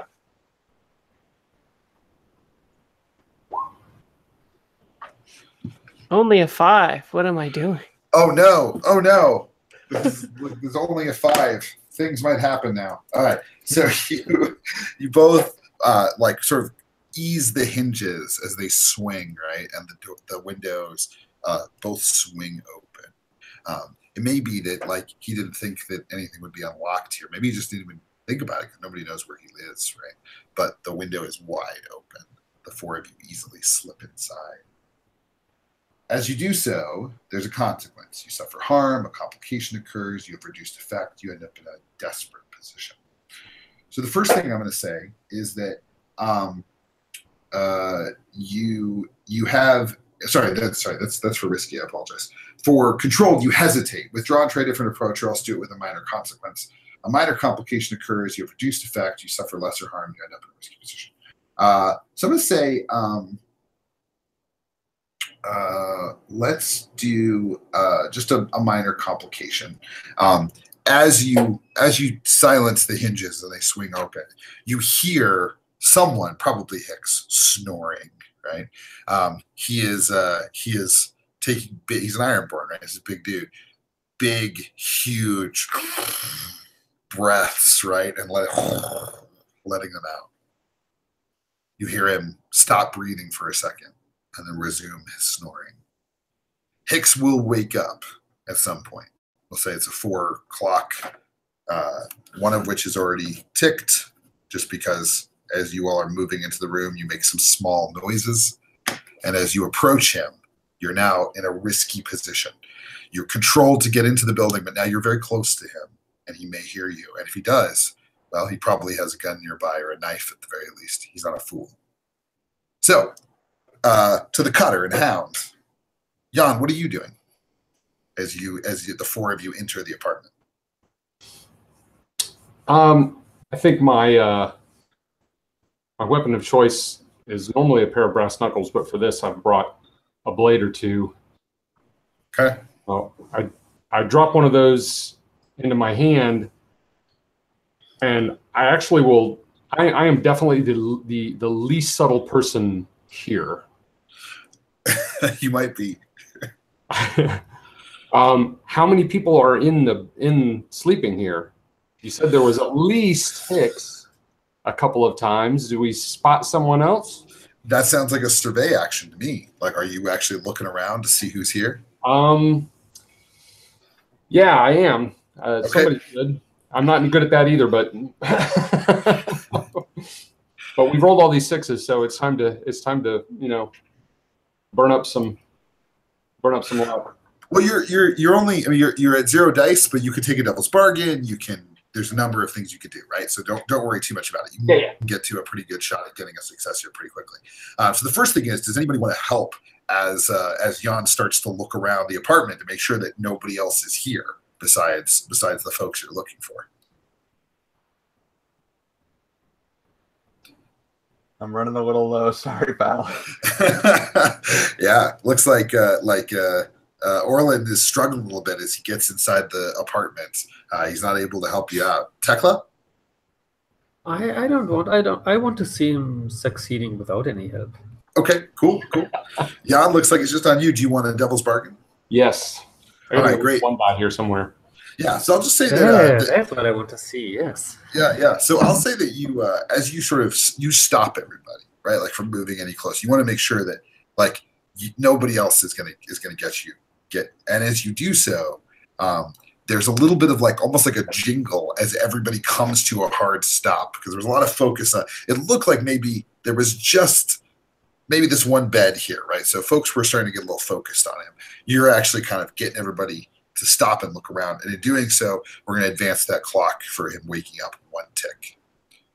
Cool? Sure. Works for me. All right. Set. So you got a 1 die. If you want to, if you're not getting help, that's it. That's pretty much the only die you're going to get. All right. Well, then I guess that's what we're going to do.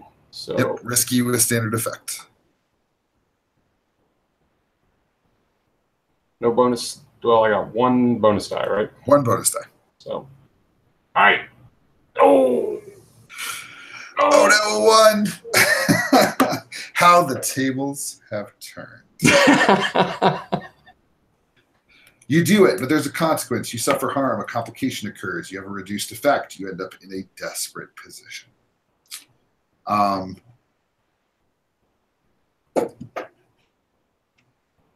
You guys got in a controlled way. So Hicks is definitely asleep. But it looks like he's gotten fairly nervous. There's a man sitting his back to you. He's awake. And he is watching the door as if his primary concern is that somebody's going to come through it. He has resting on his shoulder a gun. It's already out. It's already loaded. And as you all come to a stop, he stands up out of the chair and looks around. Now, the window is not his concern. He's not a professional bodyguard at all. He's probably one of the guys that Hicks hangs out with. Now, if you want to resist that complication, as Fraser says, you can. You can roll to resist it. And basically what you do is you just say no to me as the GM, right? Meaning that you say, nah, I don't like that consequence. I want to get rid of it. I don't want that consequence to occur, right? This is a serious consequence. There's like an extra person in the room. So is this the kind of thing you want to say no to? Oh, definitely. Great. How are you going to do that? I think that when I throw my hand up to everybody to tell them to stop for just a second, I do it with, so much presence and so much authority. And it's been a while since they've been around me, so they've forgotten how commanding I can be. Yeah. But they actually managed to stop, very professionally. They realize this is real serious, and so they don't make any noise. So maybe he's still there, but he's not alerted to us. Cool. I mean, you can say more than that, right? In the fact that like you can really like get rid of him, right? As a way of doing it. Now, one of the things kind of in Blades is a conversation about like how much we want that to be the case. So, for example, if I say you get shot, then we can say, well, for our game, we want that to be like, I don't get shot at all. Or maybe for some people, it's I take level 2 harm instead of level 3 harm. So I kind of prefer a middle of the road approach. So a good example might be that not only do you stop everybody silently, but because you do so, he actually goes outside to check and make sure that nobody's there. That sounds great. I love that. Cool. So that's not like maybe full on ninja, like, oh, I choke him out before he even knows we're there, right? Like, which is like the really kind of extreme cartoony Blades. This is instead just like, yeah, we're so silent that he goes outside instead of here. So I'm gonna say that's resolve. So why don't you resist with resolve, and we'll pay whatever stress it is, and he goes outside, leaving you alone with Hicks. All right. So do I have to put the bonus dice in for that, or if I click resolve, will it just automatically roll the if you click resolve, it'll automatically roll. I know. Oh, that's so 4 stress? 4 stress. Oh, yeah, that's rough. You only rolled a 2. So yeah, you stop everybody, but like you have to really put some heat into it, right? Like everybody else feels that kind of stare and that command that you have over the situation. And as you hold there, waiting, totally exposed, the guy turns like just barely out of his vision, goes the other way, fishes a key out of his pocket, goes to the door, opens it, looks around, and exits. You can't believe your luck, right? As you hold everybody there. So cool. Okay, Orlin, you had your eyes somewhere else, right? You didn't help your cousin out as he was trying to get everybody like on the same page. So what do you do next, Orlin? Well, I think that we've noticed that someone is intended to guard here. It could be that he's going out to exchange with someone else, or he's going to be back fairly soon. And I would like to somehow control that situation to give us as much time as we can and as much warning as we can get. That sounds good. Are you going to go like maybe block the door in some meaningful way, or just stand over there? What's your plan? Well, I like the idea of using like subterfuge supplies or burglary gear to sort of like fill in the cracks in the door or something to dampen the sound from outside. I could just like, or I could just put something under the crack of the door at the base, and then I'd like somehow to watch through the door. Maybe no, that would leave a trace. I mean, I like the idea sort of like somehow getting surveillance outside, but I don't know how I could do that without risking more than we'd want to. I see. Yeah, that's an interesting idea. Like the idea that you're trying to keep an eye on the situation so that you'll have warning if that guy decides to come back. Yeah, I was thinking of like having something to like silently drill a hole through the door, but if there's like a keyhole or a crack in the door, I could just listen at, and maybe I mean, don't you have a pet? I was just about to say maybe my mongoose could be. Yeah. I like the mongoose. I like it a lot. Yeah, he's basically an expert hunter. So you would just roll his tier for being able to do this. And what I would do is actually start a clock for you guys that's like a warning system. Every dot of that clock is a dot that has to be undone before they show up. That makes sense? That's it's like great. It's like a defensive clock. Yeah. Cool. Yeah, go to it, man. Her edge is tenacious and loyal, so hopefully she will stick to this well. Her flaws, by the way, are principled and savage. I like how your ferret is principled. That's pretty cool. Yeah, I picture it as touchy, Yeah. Oh, that's good. That's good. So when you roll, it's a little different. Like you use a cohort. So if you just do it by herself, like she's the only one that goes, then you just roll her quality. But if you do it the other way, you roll a group action, meaning that you roll the appropriate action and then the quality of the the cohort does it as well. So your quality for the cohort is tier +1, right? So it should be 1 because you're tier 0. But you then get to roll your own command as well. And this would be command because I'm commanding I'm commanding Dart to do this thing. Yep, that's right. Okay. Now if you direct the cohort with orders, roll command. If you participate, then roll the appropriate action. So I guess it should be prowl if you want, if you're trying to be quiet, or maybe survey if your primary focus is looking around, whichever one makes sense to you. I like that it's prowl and that I'm trying to contain the situation as much as possible. This is good. So like you get over to the door, you open it, she slips out, right? She's looking around. I love it. So we'll say it's risky, right? Because you might attract attention by trying to directly engage this. Risky with a standard effect. Cool. And I think I'm okay. No devil's bargain. It's just it'll be 2 dice total, but yeah. So the first die will be yours. The second die will be hers. All right. There's that, and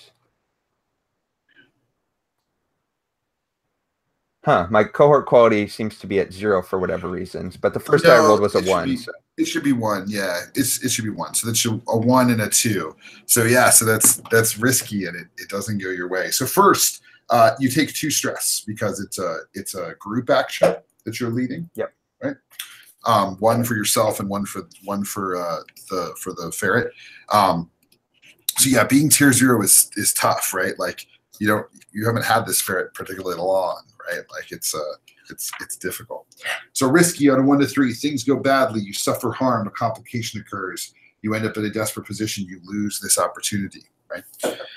As you move towards the door, you realize immediately that the guy who went out the door didn't go very far.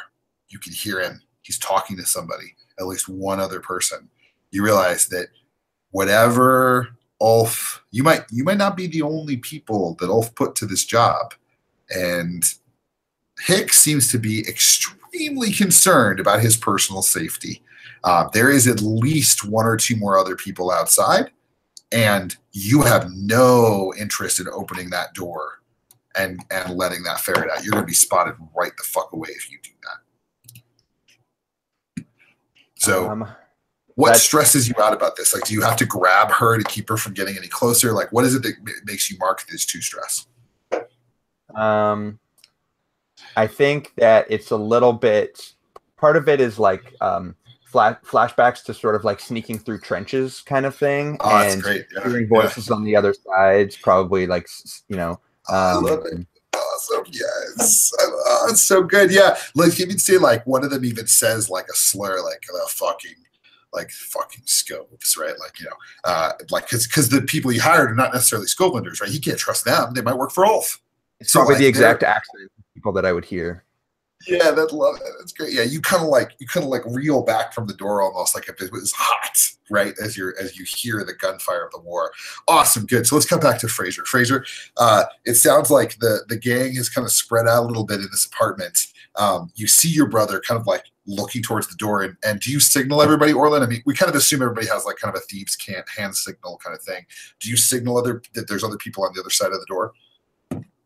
Absolutely. Like, I can't resist that consequence at all, and I think we've already, the consequence is in place, but yeah, I would definitely look at least to whoever might not be directly involved with dealing with Hicks to kind of somehow, I don't know, do something about it. Now, it is the case that someone else could step up and protect you from that consequence, and they could resist. But it's kind of a matter of how complex we want to make this. There is a point at which it's somewhat more fun just to like let it go and then like deal with the immediate situation. You can kind of go down a rabbit hole of resisting everything, and then you're like, why does everybody have so much trauma, right? Yeah, we've tried to resist too much. So, does anybody want to step up and try to resist this, or is everybody cool? I have to. Oh, okay. Yes. Oh. I Dart, the mongoose's name is Dart, right? And so I'm also friend with Dart. We've played often together. So yeah, I need to whistle to Dart. Okay, to come good. back to us. Cool. So the consequence that you're resisting is to keep these guys who are outside from being too interested in what's going on inside, right? So that, to be clear, are you resisting the complication or the loss of opportunity? I just want Dart to be safe. Oh, she's fine. Like he grabbed her before she went any further. Okay, she's not in any danger. My action was triggered for her to be saved. So no matter if she's not safe. So I think I resist the complication here. Okay, great, cool. What does that look like? How do you resist it? Is it like a spirit thing where you kind of exude something to push them away? Yeah, Dart is a big fan of ectoplasma. So I have this little bottle always with me, and I let a little bit of it leak out, and it has side effects, and these side effects might distract the people outside. I love it. Okay, well, for that, I think that's a straight resolve thing to like mess with ghost shit that way and like hold on to your brain. So go ahead and roll resolve for me, and we'll see what the thing is, if that makes sense to you. Cool. It makes, yeah. So I click on resolve, right? Yep, you're doing a resistance roll. That sounds good. And I get how many bonus die? That's my resolve value, right? The resolve is the first 2 dots, so everything to the left of the line. Yeah. So you get 2 dots for it. 2 dots, yeah. So I roll with 2 dice. Yep. But don't put them in bonus die. Yeah, just the 2. Yeah. So that's fine. The first 2 here are the ones we'll take. So you got 5. You take a single stress as you let just a little bit of it out, and you whisper to it. And as you're sort of still reeling from the stress, Orlin, you see this little like silver sort of thread kind of rush under the door. And as it does, you hear this silence descend on these guys outside. And then one says, "Fuck it, let's go look down the street. If they're massing, they'll do it there." And you hear the 3 of them kind of move back from the door. But one is close enough. His footsteps don't take him very far. You don't think opening the door is wise. Okay, Orlin? Yep. Sounds good. Cool. Awesome. Good. All right, Fraser, let's cut to you. So everybody's kind of spread out. They're dealing with the door. Luckily, your brother spotted this guy before he spotted you. Sorry, your cousin spotted this guy before he spotted you all. What do you do? I want to make sure that he's alone in the bed. You look and he is not. Oh. Like very clearly, there's someone here with him. Okay. I have a blade or 2. I'm wondering maybe I could push myself to do a feat of extraordinary athletics that verges on the superhuman to get my blades under both their necks at the same time. That sounds cool. That's great. So that's one of your abilities, right? Like you have the devil's footsteps. Yeah.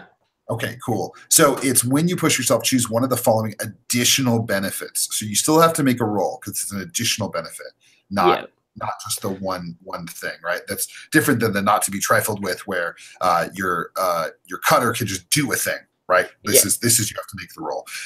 So I will say you're trying to like basically leap onto the bed before they kind of act, right? Well, I was thinking of commanding them. Like I think the blades will wake them up, and then the command is like, "Don't say a word. We're gonna be like speaking now." Like, like cool. Intimidating them basically, so that we can have a conversation. Yeah. So I think that's probably 2 rolls. One to get into position, and you're using your push yourself to have it be like you just leap directly there, knives out, put it underneath their throats, and it's not a desperate maneuver, right? It's just risky. Okay. Right. Sure. And so you're pushing yourself. You don't get any additional dice. We just determined that the fiction is kind of this extreme thing, or rather than having to like sneak over there all proudly, you just leap right to them. Right. Sure. So you have prowl, I would say, for that. You're moving. Yeah. Yeah. Cool. No, I don't. Never mind. I was gonna say would my shadow cloak help, but they already don't know I'm there, right? So yeah. Your shadow cloak will definitely improve the effect, but I think you're already at a pretty good effect. You're already standard. Like I don't think you need necessarily more, right? Yeah, that's fine then. Okay. Great. So the only thing that would matter here if somebody helps, do you want help or do you just want to jump into this? If somebody wants to help, sure. Yeah, I haven't helped anybody yet. I should offer some help somehow. Yeah. What does that look like? So he's gonna jump literally onto the bed. I think it's like it should be bigger, right? It's like he's gonna leap up and grab the ceiling and like haul himself over and like drop down with both blades, right? Like it's gonna be awesome. It's gonna be like superhero shit, right? Like it's extreme. Yeah. Oh, sure. So I'm freakishly strong. I'm just gonna make a stirrup, or I'm gonna give him a leg up. Oh, that's so cool. Just flies over there and comes down right on top of him. Cool. Yeah. Yep. That's great. Like almost like a fastball special, right? Like without even talking about it. He puts his hands out, you jump into them, he throws you up into the ceiling perfectly silently, and you pull yourself over to drop down on top, right? Sounds Go for good. it. And it's risky standard? Risky standard. Cool.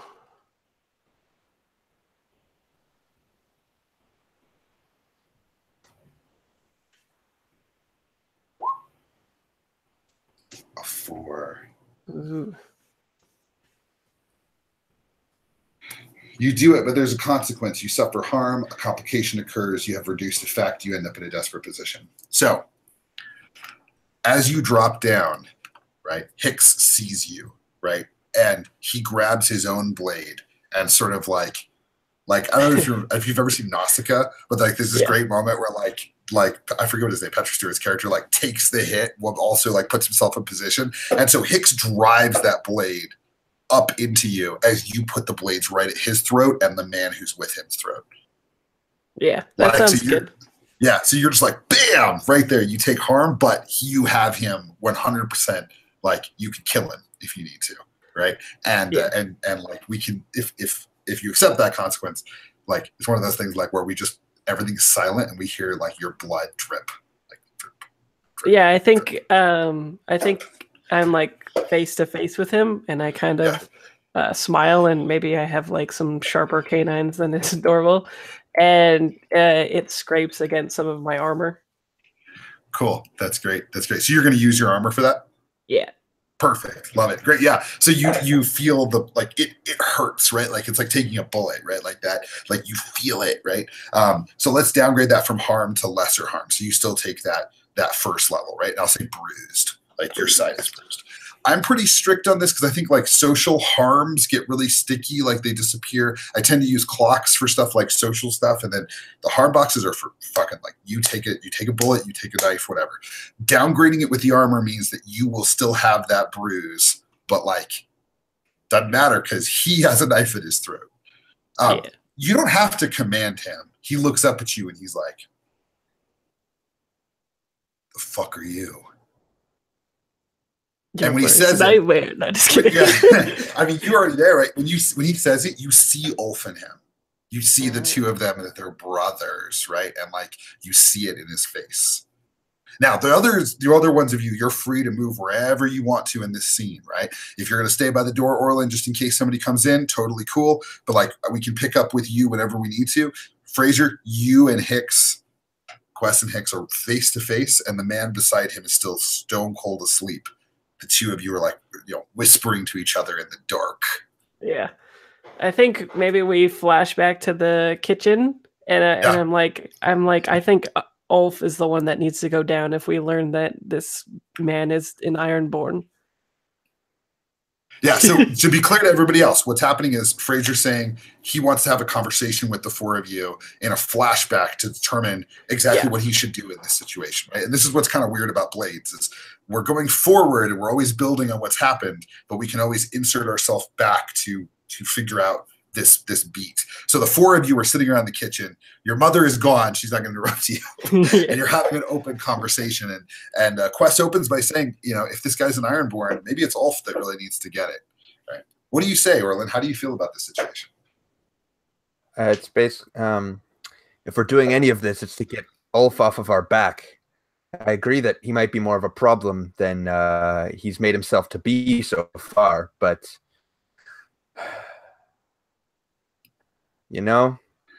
I've heard a lot of people follow him for good reason, but I also heard a lot of people have a big problem with him for even better reasons. Well, maybe the wrong brother's in charge. That's what I'm saying. Yeah.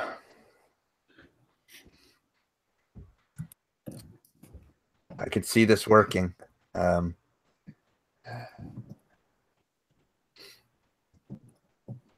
Well, I've been away. What do the rest of our people think?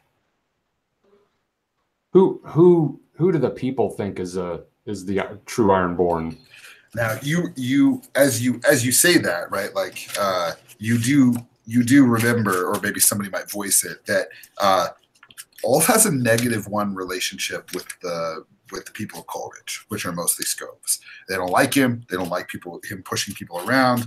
There's a sense that he is dangerous, right? He's not well liked among the average Scovelander. Yeah, he's brash and he was quite the dick last time. Yeah, I think Orlin might have had a little bit of jumped up patriotism going on, but I think like we could see the look in his eyes in the scene with Brenna at the factory, like after she said that to him about how he'd been treating the people, like he looked pretty like a little torn up about that for sure. Yeah, so Orlin sounds to me like he's really conflicted about this, right? And we see it in this scene that he's really upset. Yeah, that definitely got to him, and he's been dwelling on it since that meeting. That's perfect. Good. Tekla, what do you say as your cousin and your brothers throw this around? I'm concerned about just one thing. That Orlin was again talking about if the wrong brother is in charge. Thinking about what it means for your own family. Excellent. Good. Indeed, yes. Cool. Quest, is that what you wanted for the flashback, or do you need a specific answer?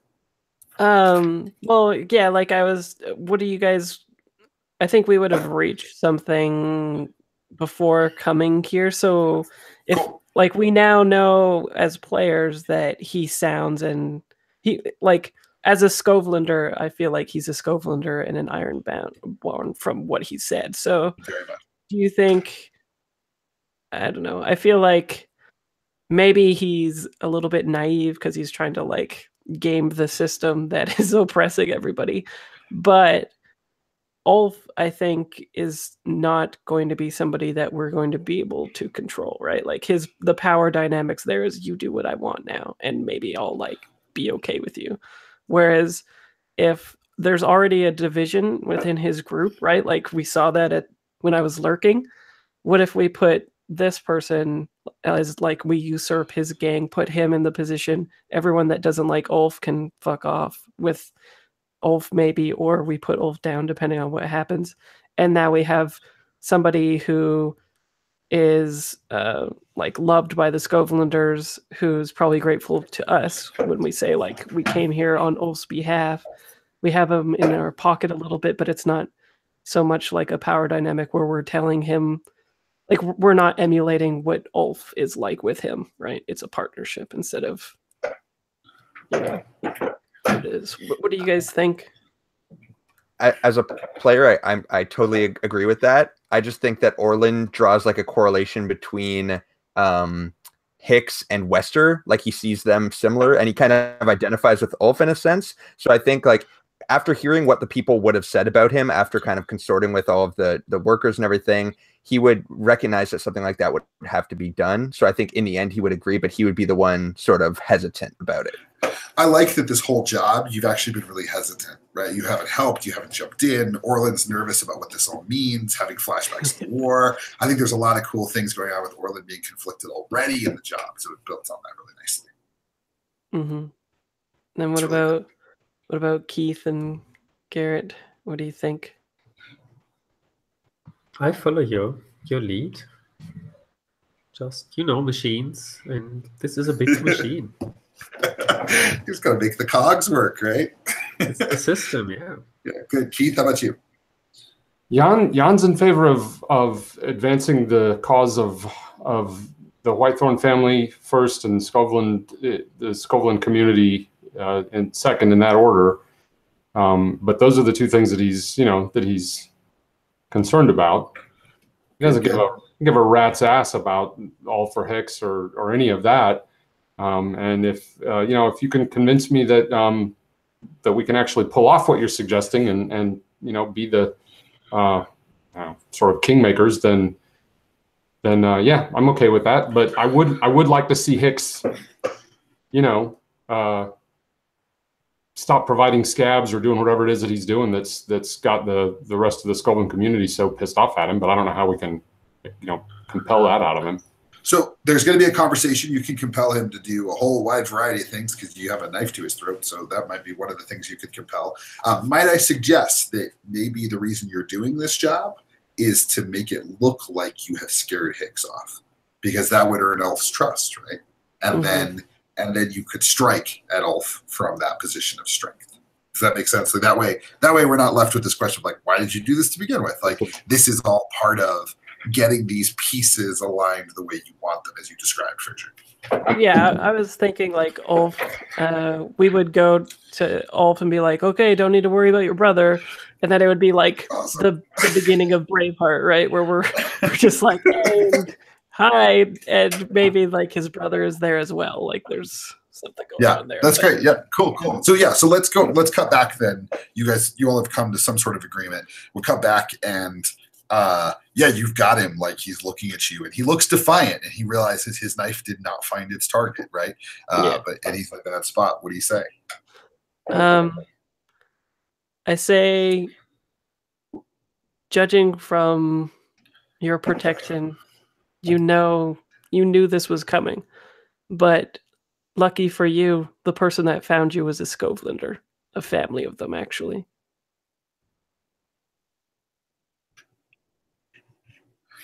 And what does that mean?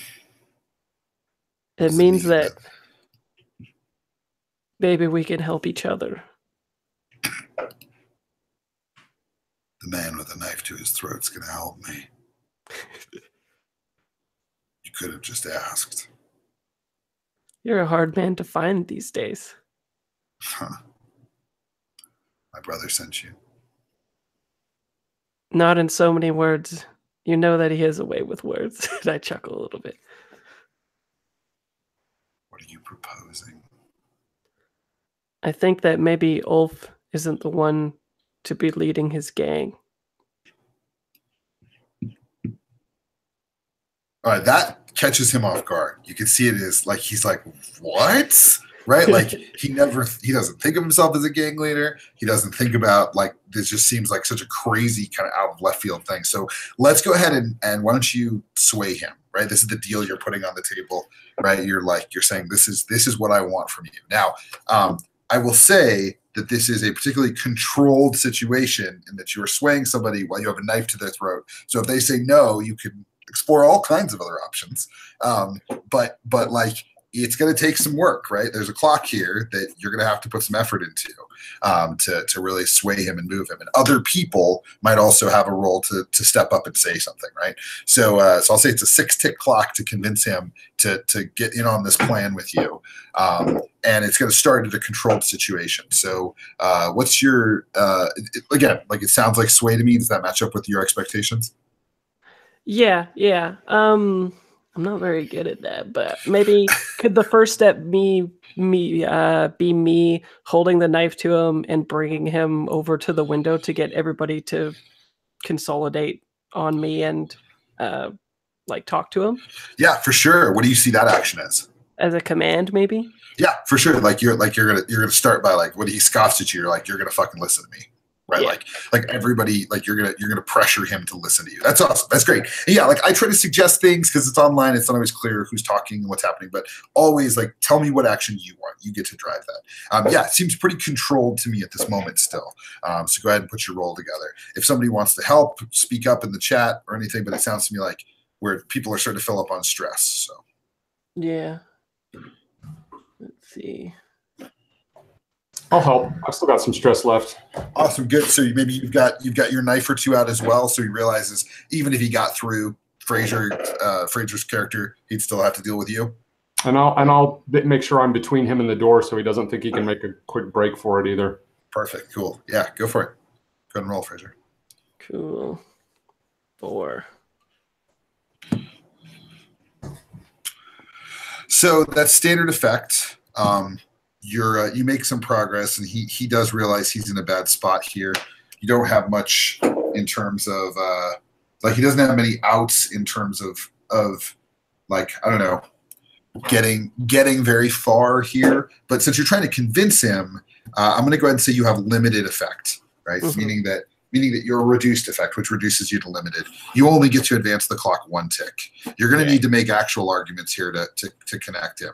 And as you're doing so, you realize that eventually those guards are going to come back, right? Eventually they're going to come back and check in on him.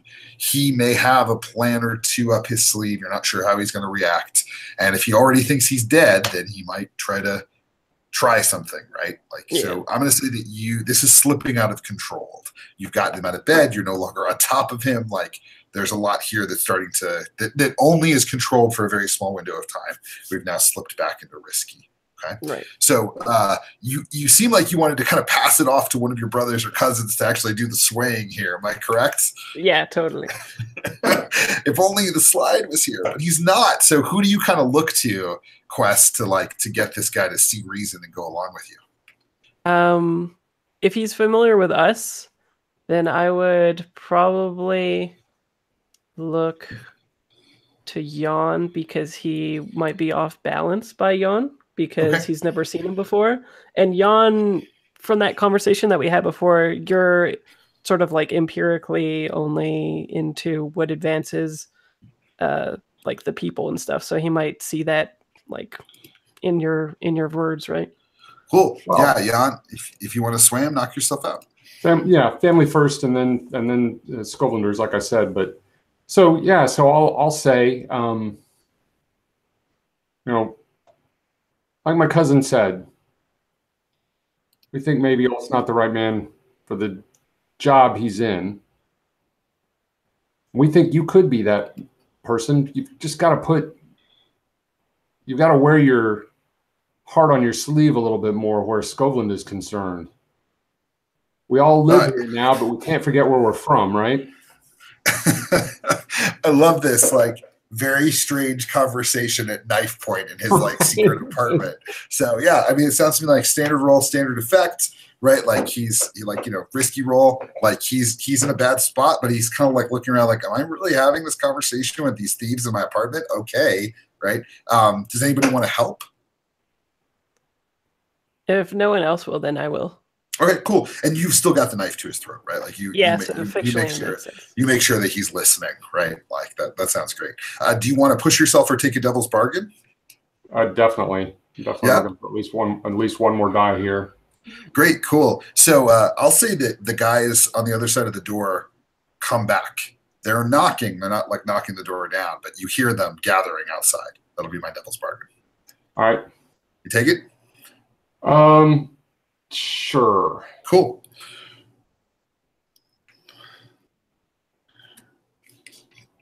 And let's see. So I've got help for risky, right? Yep. And you've got 2 extra dice, 1 for the help, 1 for the devil's bargain. All right. And still standard effect. Still standard effect. And 2 extra dice. All right. No whammy. Hey, there we go. There's a 6. Bam. Okay, cool. So you advance the clock 2 ticks as you see his resolve starting to kind of drain away, right? And he's actually seriously considering this thing you're putting in front of him. He sits down. He actually he almost just ignores your knife, Fraser, and sits down in the chair.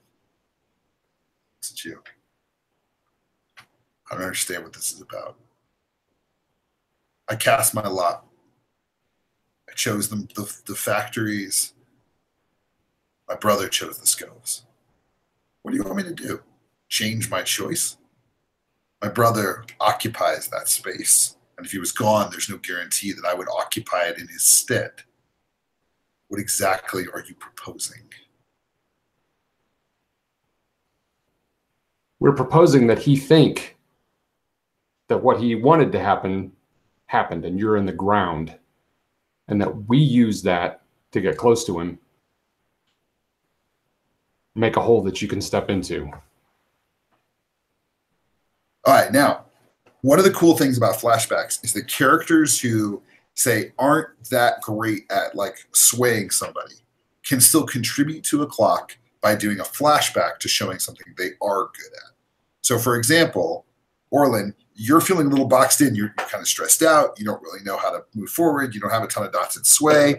But what you could do is you could say, I want to do a flashback to jump back to a time where I could help, that I could like bring up or address here. So, for example, Orlin, what are some of the things that you think, like you've got Hunt, for example, right? So, like if you were to say follow Ulf and figure out where he lived and what he did with Hunt, you could do that in a flashback and then bring it into this scene to actually like mark those ticks on the clock. Does that make sense? Definitely. Is that the kind of thing you want to do? Like, how are you helping out here? Or are you not helping out and you're actually standing back and letting your brothers and cousin deal with this? Well, the thing is that I don't really believe that Hicks is capable of running a gang like Ulf can. Yeah. Yep. So are you sitting this one out then? And like you really want to see this through? It's totally cool if you do. I think it's awesome for you to stand by the door and be like, I don't know about this. I think so, and I'm getting a little paranoid because I can hear after the Devil's Bargain that people are coming closer, so I'm kind of making eyes at them a little bit. Yeah, that's perfect. Cool, Tekla. How about you? Is there anything you want to do now or flash back to that would help convince this guy to go along with things? I can't see anything. No, So one suggestion, again, this is just a little unusual for this, right? Is that like you have study 2, for example. Right. Yeah. So, for example, if you wanted to study him to learn about his fears, you could advance the clock by speaking to those fears directly. If you wanted to study Ulf to learn something that you could tell him, you could advance the clock by doing that as well. Right. So think of those actions as big and broad and exciting. They're not just like, oh, I use study like this move and survey like this move. You could think about how do you bring them to bear on the fiction rather than moves that you trigger when you do the fiction. So is there any sort of action dot you want to seize upon, or do you want to kick it back to Fraser and Keith and see what they can do to push him over the edge? I think they need to do what they need to do. Cool. That sounds great. So Fraser, what do you want to do at this point? Keith's kind of taken the lead on pushing him. He's done a pretty good job of getting him to consider the offer. What do you want to do to push him over the edge? I want to flash back to getting some dirt on how Ulf runs the gang. I think that it is unlikely that he is as good a leader as everybody thinks, and that he probably, like, I think the heart of this is that ultimately what I believe is that Hicks treats people better than Ulf, and that's kind of like, so he'll be leading in a different way. So I imagine Ulf bullies and pisses on people just like he did us with his gang. That sounds great. Cool. So why don't we do this?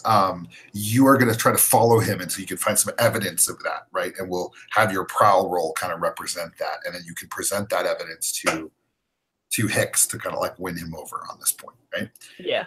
That sounds great. Cool. So we'll say that's definitely risky. You can make it desperate if you want, and I'll give you greater effect.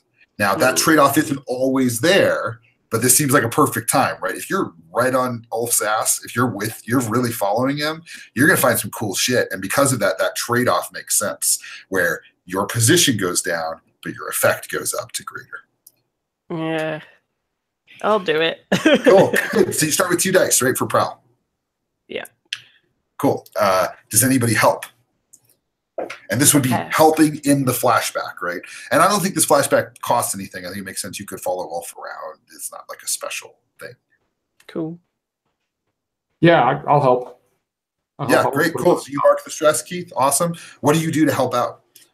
I mean, basically, intimidating people is what I'm best at. So I think, if I have an opportunity to make a little space between Ulf's bodyguards and Ulf, so that he can get in a little bit closer, I'll do that. Maybe even to the point of deliberately, like, causing a scene with one of them.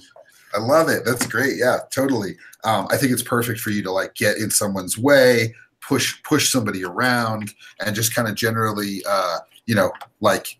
get. You know what would be even better is what if you did this at the train station when you got off the train, and we flash back to you like getting off the train and like getting in his way, right? While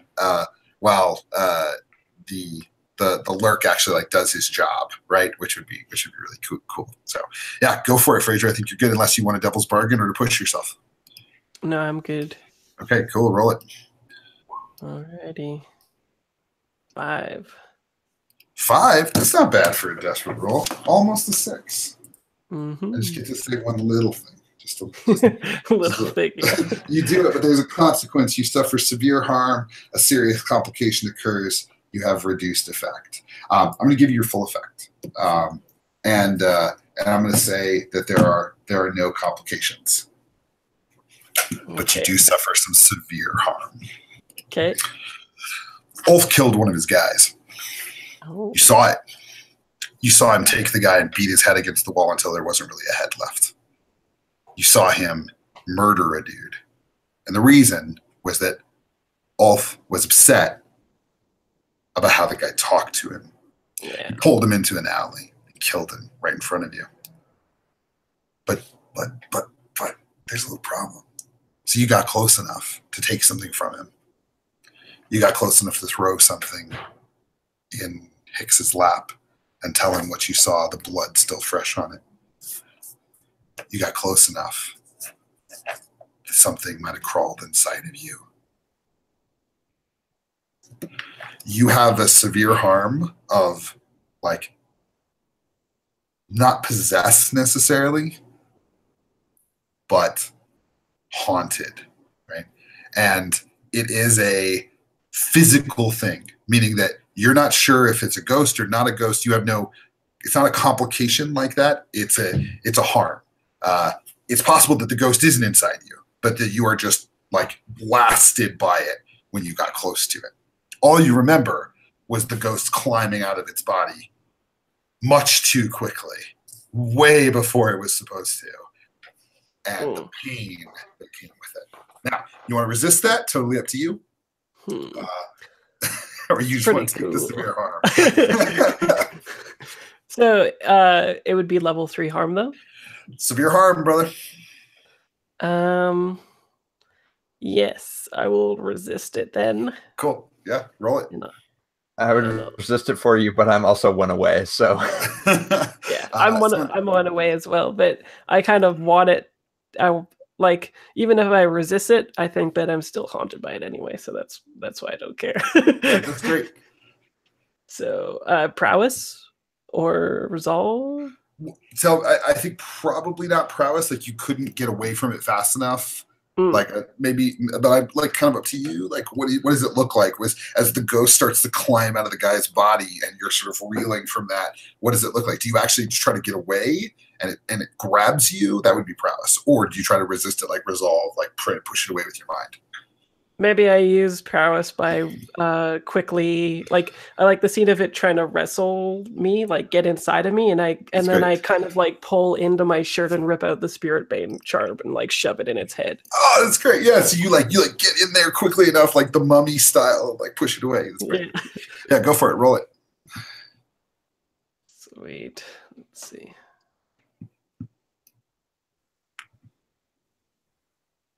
Oh, so close. 5 out of 6. You still mark that last stress. And I think, yeah, choosing haunted is awesome, right? Like, you did manage to keep it from possessing you. Like, the ghost like leapt on you and you pushed it away, right? So you, I'll say because of the fiction, I think you dodge it completely. You don't take any harm. There's nothing listed on your sheet, but you do take a trauma. Right, like that the haunted sticks with you right now. Great. So yeah, you throw it in his lap, and Hicks basically looks at the wallet, and he says, "I know this man. I know him. He came with me from Scotland. You said Ulf killed him. For what? He must have had a reason. What did the man do?" He spoke harshly one time. And I think I even go into like particulars, like maybe I like the idea of getting this man's life as like, we keep getting interspersed cuts when I'm fighting with the ghost of the person's life. Oh, that's awesome. Yes. Yeah, like as like his entire life. And it's like there's some really sad violin music playing, of course. Yeah. And so I like kind of look far off and I'm recanting like the man's life and maybe even like, his mother's blue eyes will never see him again kind of thing, and name the name of the mother, like Irene will never see That's great. the boy again and all that kind of stuff. Hicks takes a breath. The door opens and he holds his hand up. The guys outside are like, what the fuck is happening in there? Like, they're immediately confused. Flashback. No, just kidding. Yeah, he says, all right.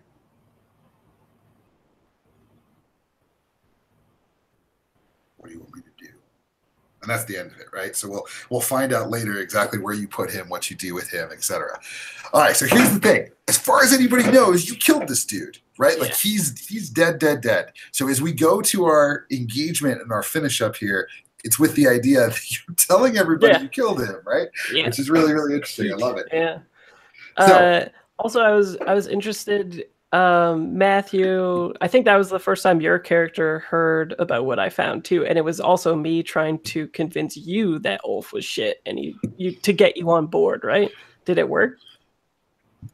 Yeah, I think so. If I was going to do a flashback to help that situation, I was going to say that I had stayed after Jan had left to talk to Brenna further about what she knew about Ulf, because she was, talking about that. So I think we see, me just like nod towards you in that scene, sort of. I think it definitely convinced me. Oh, cool. that's fantastic. Okay, let's do our rundown real quick here. All right, so you take 2 rep, and then you get, if the target of the score is higher tier, take +1 rep per tier higher. Unfortunately, this is not a higher tier. He's a tier 0, right? He's not a gang. He's just folks like you. So you're operating at kind of a low level here, so you don't get additional 1. You just earn your 2 rep, and that 2 rep is not quite enough, I think, to get you all the way to where you need with your next level. But that's okay, because you would need to pay for that next level. So you want to make sure you have a little coin banked.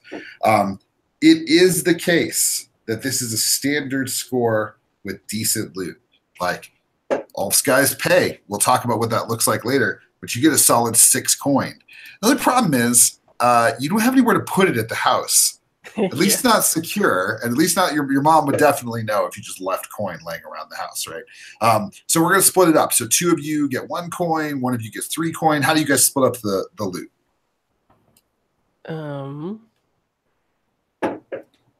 Alternatively, since we don't know who's playing in the next session, we could have it as the crew and they could spend it before the downtime is over, I guess. Yeah, totally. That would be fine with me.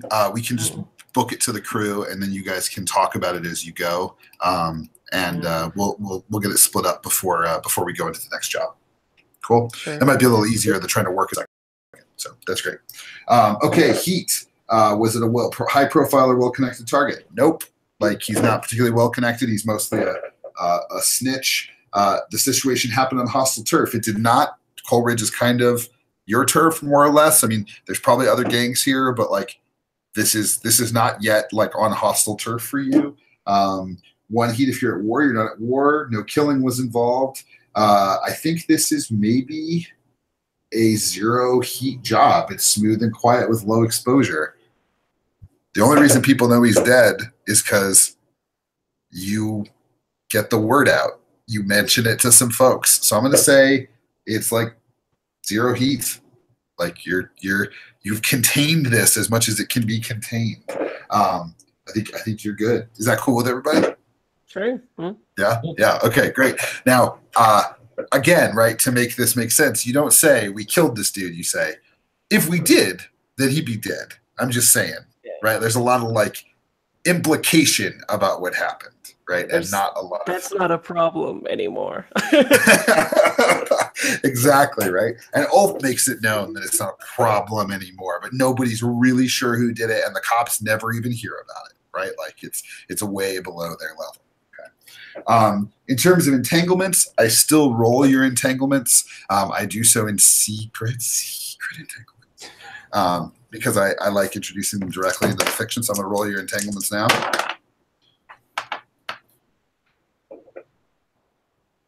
Okay. I am done.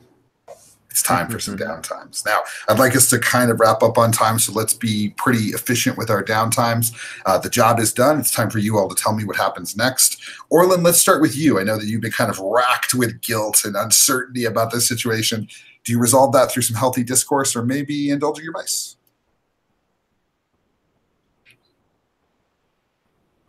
If you were just speaking to me, my internet was going haywire. So no problem. I said, I know you've been racked with guilt and confusion this session. Do you want to take the first downtime and maybe indulge your vice or look for answers? it's still a little choppy, but I think to deal with the stress that I've accumulated and kind of to sort of resolve this sort of guilt and sort of indecision about what happens, I think that we can go to my vice, which is faith, in that I worship the old Scovlan gods. I think. Sorry, Mark, were you going to say something? No, I'm just waiting, man. That's great. I like it. Cool. I think that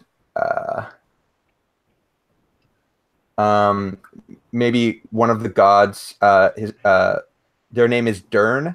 They're kind of the god of I guess a little bit not explicitly war, but of like doing violence honorably and for a good reason, sort of. Okay. And also a lot of that is storytelling and a poetry. They're also the god of those kind of stories. And that's cool. I think that it might be like me reading through some older texts. If this is like a really sorry, go ahead. You have to have a provider for that vice, right? So you have to have a place you can go and a thing you can lose, right, in the setting. So can we say that there's a communal space where you go do this thing? Yeah, we definitely can. Cool. Why don't we say that I think it would be cool if we have a character who's specifically that, right? So we'll say we've got a man named Dalmor, who is like the local sort of I don't know, like almost like a deacon, right? Like he's like an informally religious person. We'll say for this particular god, there's not like a priest, right? There's like somebody who summons everybody for this particular thing. And as you show up today, yeah, I definitely like this to be a sort of communal event. Yep, totally. As you show up, you see that Brenna is there, the woman that you met at the factory, right? So let's make the roll. We'll find out what it's like to go to this service. Might be very quiet, might not relieve much stress at all. Your lowest, you have to roll with your lowest, which is prowess or resolve. So which one is it that's a problem today? Your body or your mind? It's got to be resolve, I think. Great. Let's do it. All right, here we go. All right. That's a 6. Oh man, that's awesome. Great. Okay, cool. So you kill it with that 6, right? So Dalmor kind of summons everybody together, and there's the kind of like, the sort of chanting kind of beginning, and immediately you kind of feel at peace, right? And then Brenna stands up. She is beautiful, and she says, "I have a reading for today. My contribution.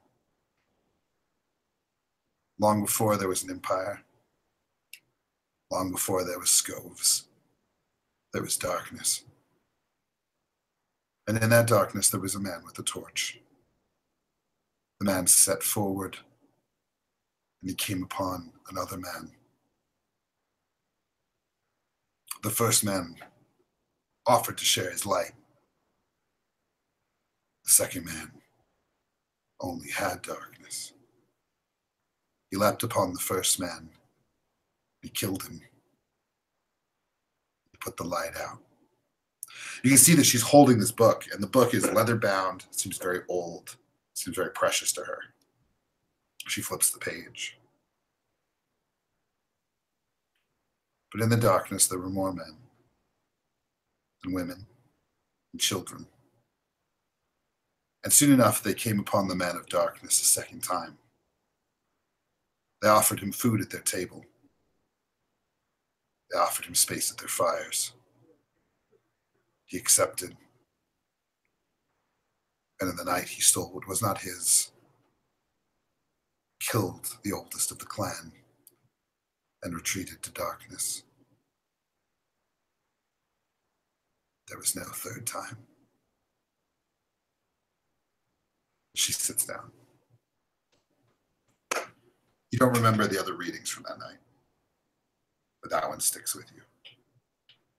Yeah, and I think just you know, being in Duskwall, having lived in Scotland for most of my life, it's a very dark place here, and there's only a few places where you know, Orlin would actually find you know, light or warmth, and this is definitely one of those only places because he's so used to darkness. You know, that's he spent the most stressful part of his days in near constant darkness. So that's awesome. Yeah. I love it. So do you try to talk to Brenna or not while you're trying to leave?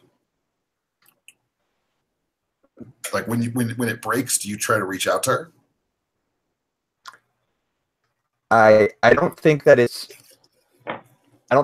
like a long conversation or anything necessarily. Like Orlin doesn't really feel like opening up right now, but I think he more just wants to convey his appreciation of the reading and, you know, also onto that, her words from earlier. That's awesome. So Yeah, it's probably just like, yeah.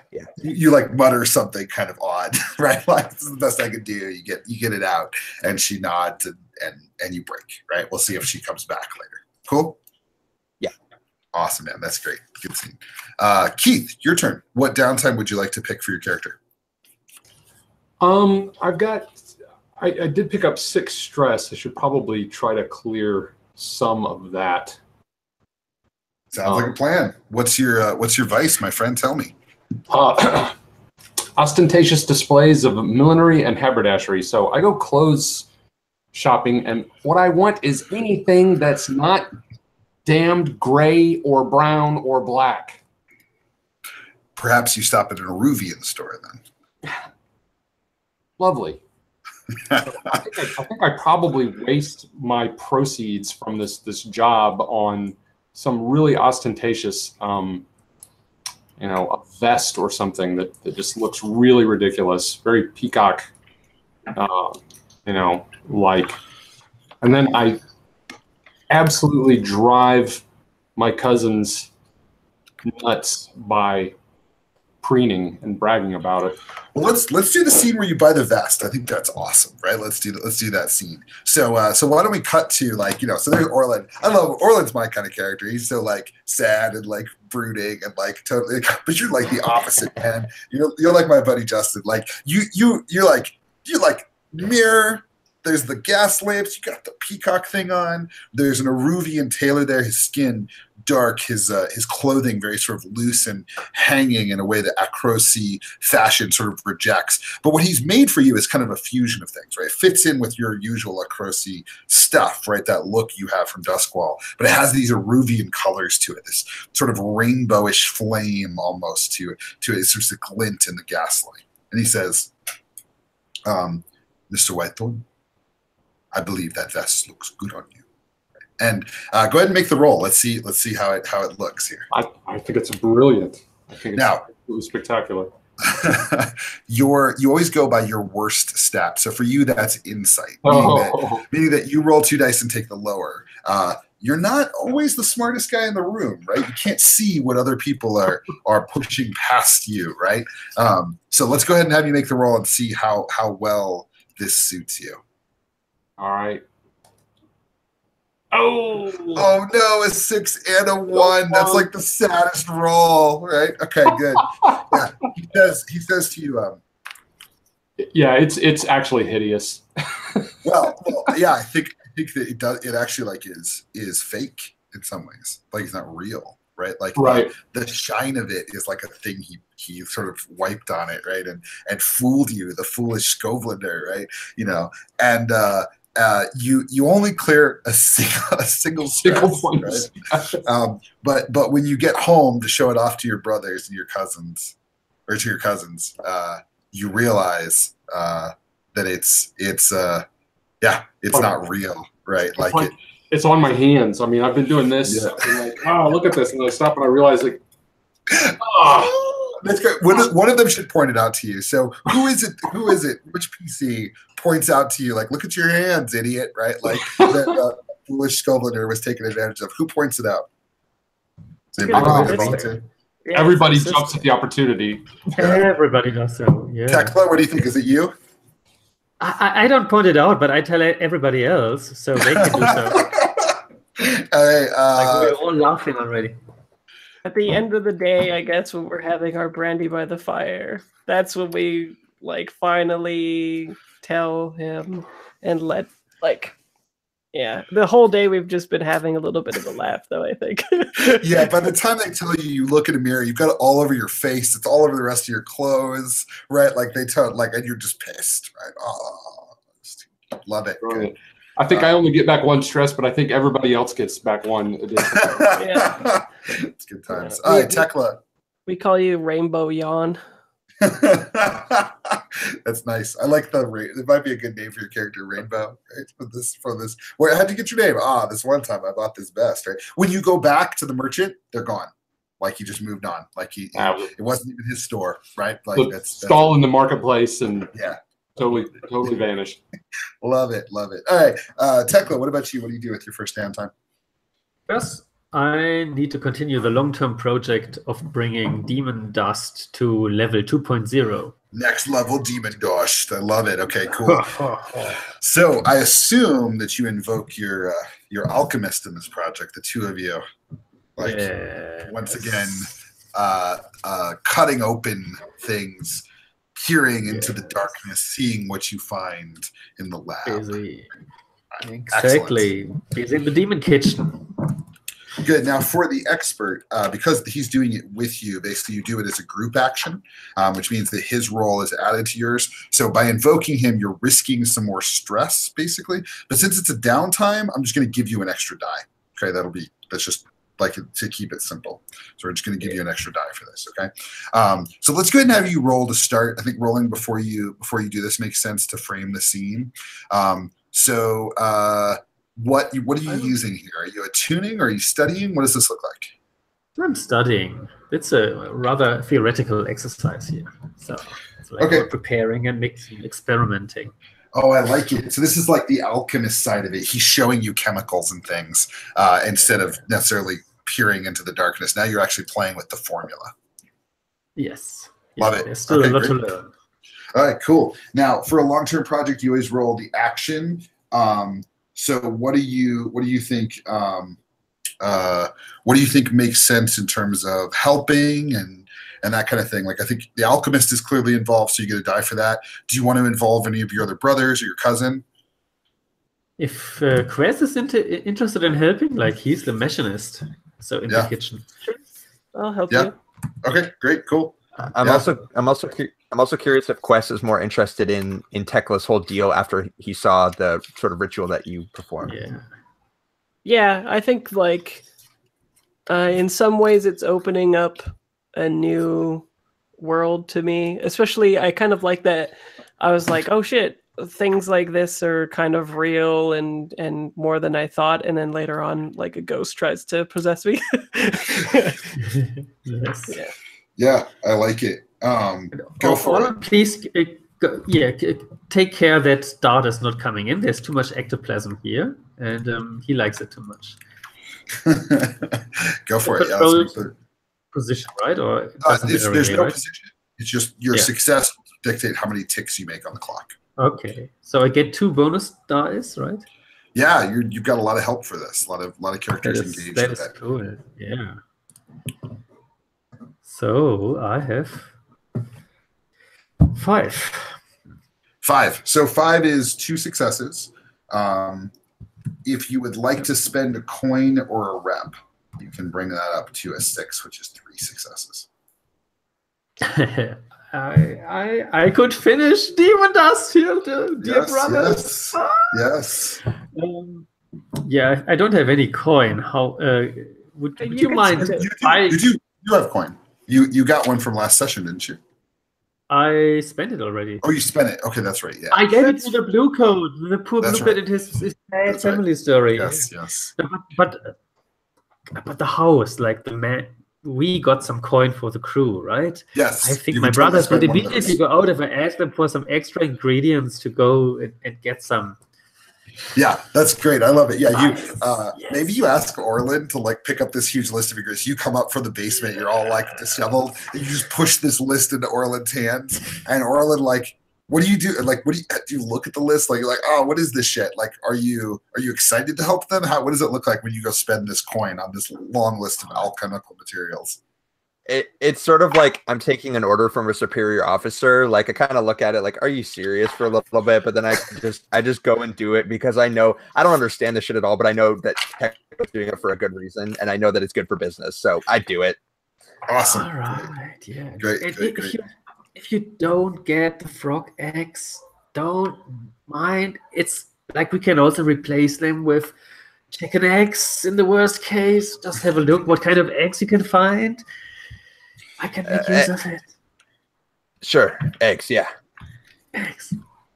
Frog eggs. Awesome. Yeah. Awesome. So you complete it, right? Yes. The demon is still retaining some distance from you. This Demon Dust 2.0 is more maybe alchemical than demonic. You definitely still have questions about what the demon wants from you, and that might involve some more direct study of the demonic texts and things like that. And I want to point that direction to say there are other rituals you could learn, and you've realized that to some degree the demon's not interested in drugs anymore. It wants to know you. It wants to explore the world. Its interest in this is minimal. But that doesn't mean it can't be improved.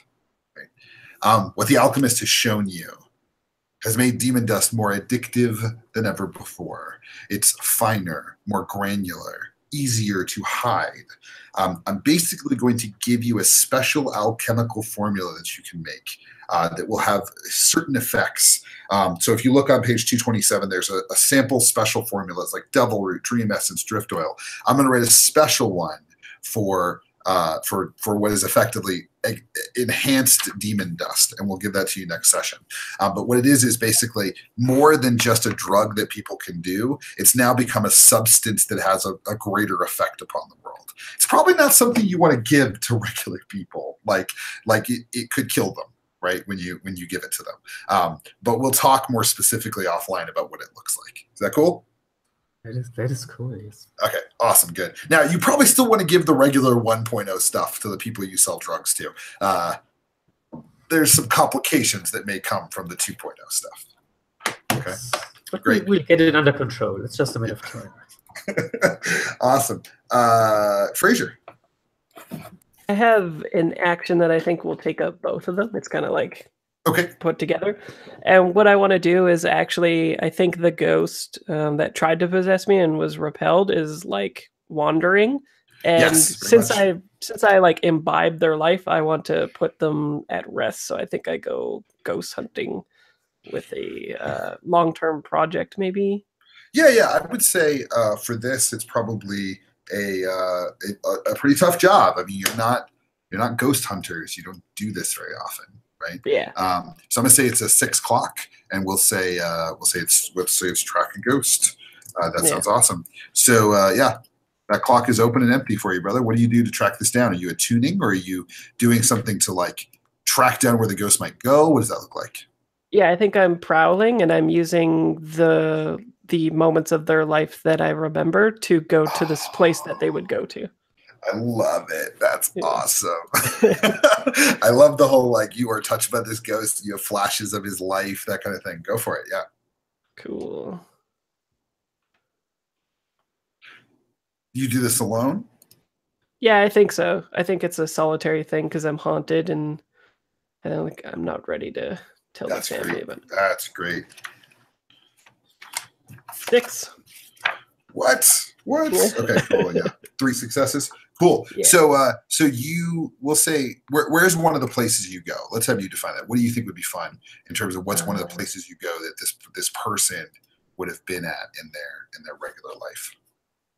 I think that, of course, since it was a nice guy who got, he has like someone who was courting, who's a baker, and I distinctly recall the grating at the bottom where they let out the flour in the morning. That's So great. I get up early when they're baking to go to that spot. That's great. You like wait across the street and watch. I think it's even worse than that. I think like I stand, like I think he stood where they let it out to let it like wash over him, and I do the same thing. I like mimic the memory. Oh, that's so creepy. Yeah. That's great. Yeah. You look up at the woman who's there, and she's not, gorgeous, but you see, if you want, it could be a guy. Yeah, we just did that with Hicks's lover, okay. right? That's cool. Yeah, yeah. She's you wouldn't say she's not the most beautiful woman you've ever seen, but like something about her like connects with you. Like you see her and you feel what he felt for her, and you see her in the way that you look upon somebody when you love them, that they're the most beautiful person in the world, right? And you recognize her. She has this sort of mousy brown hair. She's sort of like she's a baker. She's a larger woman. She can lift, right? She's lifted this big thing of flour, right? She's muscular, and you look at it, you just love her, right? And then the feeling fades, and it comes back. Like it's complicated. She sees you. And she yells at you to get away. It's kind of distant. There's something about damn scoves. Right? And she turns away from you. And as you do, as you look up, you see that the flower has settled upon the ghostly figure of something. It's not really a ghost. It's like something else, like an impression. And then it's gone. But if you saw it again, you'd see it first. It's an uncanny echo. an echo, man. And it's weird, right? Because it's not a full ghost. It's something else. You're not sure what that means. And then I think cool? I like lost myself a little bit in that moment. But for sure. She knows exactly what you look like if you show up again. Yeah, and the second action that was tied into that is I think I test my prowess and I like steal myself and leave, maybe. Like I'm mechanically just putting another dot in prowess to train it. Oh, cool. Yeah, go for it. That sounds great. Yeah, so you train your prowess. We just see like a montage, right, of you like maybe. Well, I was thinking it was this like getting here was the training. And then the cool. long-term project was baked into it or whatever. That's great. Yeah, that's great. So we have the like almost like Assassin's Creed, like you moving around on rooftops and jumping and doing this and going around the city and kind of Batmaning it, right? Like looking around, watching people, like very cool. Yeah. So it's only 1 XP, but that pushes you up to getting a new dot. What new dot are you taking? Oh no, I'm still 1 away. You're still 1 away. Oh, you already marked it. Yeah. Okay, cool, cool. That's great. Awesome. Okay, we'll go back the other way. Orlin, you'll be last. Tekla, your second action. What do you do? Well, it's time that I climb down that well again. Hopefully my mother doesn't see me. I need to indulge my vice. My vice is pleasure, and I get pleasure by getting sweat from my great snake demon. I have noted here some notes on your demon, so go ahead and roll it, and we will see how it goes. Now you roll your what we can add. Your weakest stat, my friend, is prowess, your physical body, or insight, your insightful mind. Which one is the one at risk here? It's prowess, because I go fully physically in. Great. Now, if you want more dice for the rolls, a couple ways to do it. One is you can spend coin or rep for indulging your vice, you can't. For this, bringing someone with you, a contact or friend, would add 1 die to the roll. Oh, I need to bring the alchemist down here because we have this been poor guy. What did he do to you? He just wants to live, Tekla. You drag him into this shit. All right, roll it. Hey, come on, it's not that bad. It's like going to the sauna after a long day hiking through the mountains. There's nothing obscure about this. Nearly nothing. Let's see. Oh, I rolled double 1. That's fantastic. So I clear 1 stress. You climb down. This is what happened last time, right? You climb down inside. 2 of you in the dark. I should have. Yeah. The alchemist Says, "Are you sure this is wise? It is. What if it wants to eat us? What will we do?" I've been down here several times already. Every time I learn something new, and you will also learn something new. Don't worry. It only eats the weak. You say that, and when you turn back to look at him, he's gone. Well, You that hear went cool. It went quick, You realized you were alone. my friend. What did I tell you? You will only eat the weak. And you will not do any harm to my family, you said. What did I do wrong? The shape kind of emerges from the darkness, many hands, and this sort of like long, slender, snake-like body. And it holds the alchemist in its claws, as if ready to rip his face off, kill him, end him. He gurgles. Is this your family? He was supposed to be, but it seems he was not. It's up to you. And then I look down. The grip loosens a little bit as if to say the word and he will be let go. He's not. The demon covers his eyes, then releases. They turn solid black. Then he is mine. The demon pushes him away. He stumbles towards you and collapses. The demon retreats into the darkness. Things get a little fuzzy.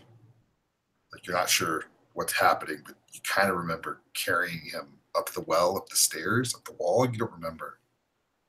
But you find yourself in the mud. It's raining. And then something truly terrifying happens. Because as you come to, your mother is standing right above you. All right, Keith, next downtime. One stress, Tech Love. Sorry, just the one. One meager little stress. It's been a rough day. Keith? Well, I think Jan's lack of sort of acumen has been exposed as his shortcoming. So he needs to think about ways he can work on that. Study. I think that what is the best way to make this happen? Are you trying to train? I am, and I think I want Orland to help me learn how to maybe how to hunt. Get Orland to help me learn how to follow a target through a crowd and how to track down an enemy. So yeah, Orland, where would you take him to do this? Where would I take him?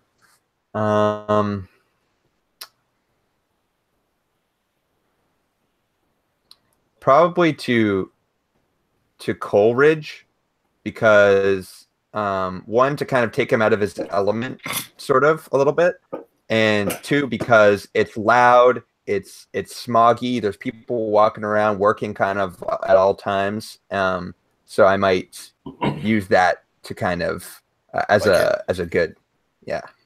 I like it. Cool. What instructions do you give him? Let's set that scene. What is it? What do we open with? Like it's dawn. It's as light as it gets, right? And you're looking out over the crowd of workers all coming to the factory. The smokestacks kind of going.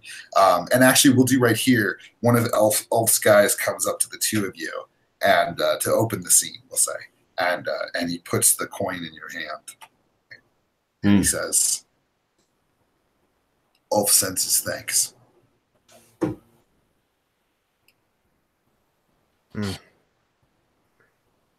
Ulf, I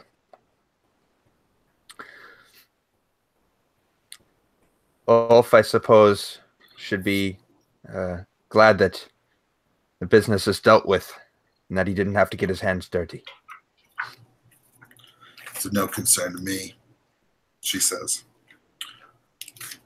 So I was just told to come here and give you two things. One, sack of coin I no longer own. Second, it's a request from Ulf. I'll hear it.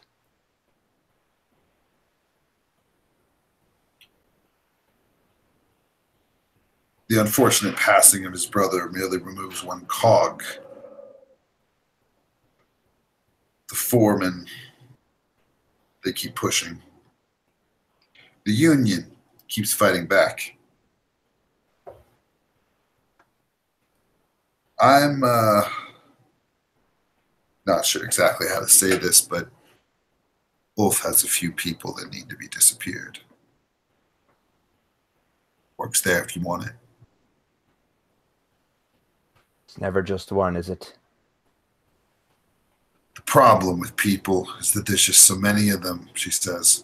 She's got an eye patch on, right? And it makes her face kind of have this sinister feel to it. Her dark hair close cropped to her head, right? She's got on like kind of typical Skovlander clothes, but you can tell she's packing some heat. She's got a gun, some knives. She's a serious woman. She comes right up to you and she's like right in your face and she says, I admire what you did. Hicks was a problem. If Skovlander's ever going to have what's ours, we got to be clear. No working with the bosses. No working with those that would hurt us. Us for us. There's no admiration to be had for skulking around in the dead of night and dealing with a problem like that. We did what we had to, and for Ulf's future requests, we'll be in touch.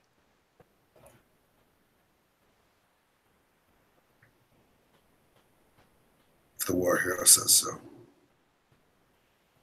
From what I hear, we did our best when we skulked around in the dark, and our worst when we stood and fought the Acrosi, gun and a gun. Tips her hat at you, Jan. She's got that like 3-point, like the 3-corner hat. Right? She tips it. Mm-hmm. Yeah, and heads into the crowd. So, Orlin, you've got your money, which was what you needed to get from these folks. That's why you agreed to meet here. What do you show to Jan to train him how to hunt folks? Do you hunt her? Do you hunt somebody else? Let's tail her. Yeah, let's do it. Might as well gather any info we can get. Yeah. Cool. Okay, so first of all, Keith, go ahead and mark the one as you as he shows you kind of what to do. Do you want to push this and make this a real roll here? Just because it's his downtime scene, I mean, he's basically just marking an XP. You can go ahead and push this. Like it's free play as well as downtime to some respects, right? He's getting his XP for free. He doesn't have to make any roll for it or anything. Do you also want to make a roll, Orlin, to just kind of follow her and see what she's up to? Sure. Yeah. It's roll it all into the scene. Yeah, it's risky. Standard effect, I assume with hunt, right? Because that's what you're training in. And do you want to spend a stress, Keith, to help him out on this roll? Well, I got us here, so sure, I think I should. Yep. And it fits with the whole point. Yeah. So risky standard, you said? Risky standard. All right, let's do it. Thanks, Keith. Yep. Yes. Oh, bam! Nice. That's huge. Yeah. And I needed your help on that one, so I think you proved yourself. That was the last time. Yeah. Keith, what do you do? What does Jan do to kind of like actually almost like impress Orlin and keep this hunt on track?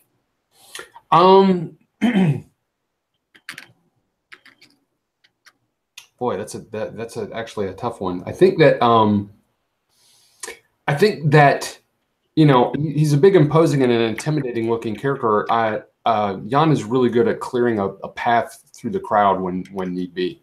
That's great. That's good. You lose her for a moment, and you just like clap your hands, and it parts, kind of Princess Bride style, right? We have to keep our distance. We don't want her to know that we're tailing her, so she just about gives us a slip, and then it's great. I love it.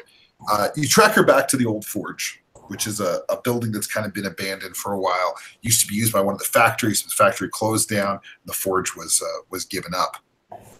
She comes to the door, nods at the guy at the front, and Ulf himself comes out to greet her. They shake hands. She says something. Ulf smiles and nods, and they head back inside. From this distance, you can see it clear as day. The old forge is already starting to become a pretty major choke point for Ulf. It's the place that he does business from, and from what you've heard, it's also the place he collects his money. As you watch for the next half hour, 45 minutes, a couple folks come with big sacks of money from his gambling dens nearby. Ulf's pretty close to going up a tier. He's pretty close to having a stronger hold on Coleridge. And by the time you act, you're dealing with a new opponent. Cool. Any other questions, Orlin? I figured you wanted to know what she was up to and where she would go. I think that is good. I guess what's her name? Her name is Havid. Havid. And you hear somebody say it, right? Havid. You hear someone say it, right? Like Havid's back, right? And like you hear it very clear as day. Mm-hmm. Okay. So, last but not least, Matt, what do you want to do for your final downtime?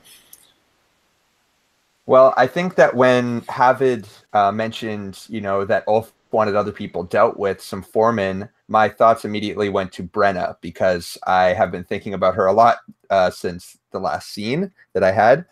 And I think what I'd like and would be a fun little scene for Orlin would be to, maybe while I'm out running errands for Tekla, to like run into her in like the Char Hollow Market or something like that. Okay. Have some scene where I kind of end up running into her and, try to pursue that relationship a little bit.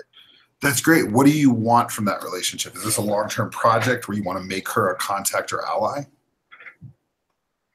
I think it's that. I think I can tell that she has the respect of the people around her, and as a military person, I respect that. I also think it's a romantic thing. Totally, yeah. So long-term project sounds great, right? Like you're trying to win her over. It's not so much that she is like part of your vice or something like that. I think it makes sense to do this as a long-term project. Is that cool? Yeah, definitely. Great. So I'm going to add to this, to your crew sheet, earn Brenna's trust. Brenna. And sorry, she is. I was thinking that. Yeah. Go ahead. I was just gonna carry on with the with what I had imagined for the scene. Sorry, my internet's a little laggy, I think, right now. But no problem. Thinking that I was thinking that I was gathering up ingredients for Tekla, and I have my hands full of all these like frog eggs and just like weird stuff, and I like run into her holding all of this ridiculous stuff in my hands. That's great, because I can't be any good at this. Yeah. So every long-term project does need an action associated with it. So what action are you trying to take here that when you obviously running into Brenna is kind of an accident, but once you see her, what is it that you do that kind of wins her over? Like, what's the idea here? Is this a consort role where it's kind of about chatting her up and having kind of some friendly conversation, or is there something else going on here? I think it might have been like even a flashback survey or something, in that in my time at Coleridge, when I was participating in that ritual, when I was talking to the people around there, I had sort of noticed that like the bar that she likes to go to, which is Kellen's, which is a pub in Char Hollow, and they have like ales and whiskeys, traditional food and music kind of thing. And I think that because I had known that detail about her, I might be able to ask her to kind of go there with me. And does that make sense with survey? Yeah, maybe like you impress her at the beginning, right? Is the idea of this, like you impress her at the beginning of this relationship. Is that cool? Yeah. Great. Let's roll it. So let's start with the roll. So I assume you're not going to have any help here, right? Unless you are enlisting your brothers or cousins as wingmen in this attempt to woo this fine Scovland lady. No, I would never tell one of them that I'm out trying to do this. Great. Do you want a devil's bargain? Yes, please. If you got a good one. Yeah, let me see what we got. So first, I always kind of look at the existing clocks and see what. I'm going to tick the meddling mother clock. You've been out of the house taking care of stuff. Your brother's gone. You've left your mom with Tekla by herself. It's only a matter of time. Love it. Okay, cool. Hit it. That'll be 2 dice then. Yes.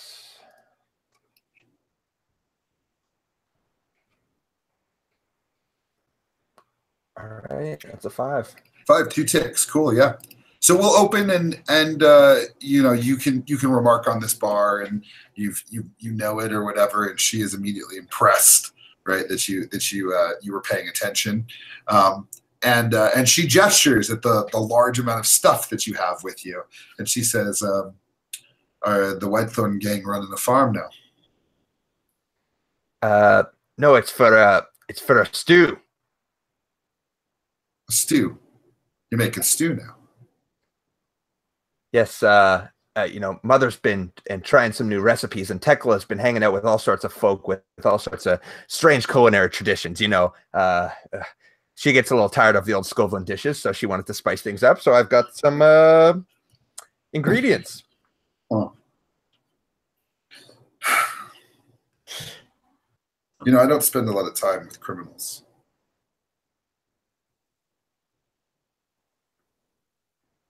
Well, criminal is a strong word. I may engage in some behaviors to support my family that I might not be happy to have known, but like making stews.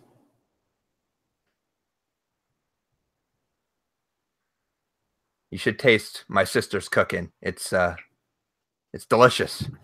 I'm afraid half my crews tasted your sister's cooking. They don't come to work anymore.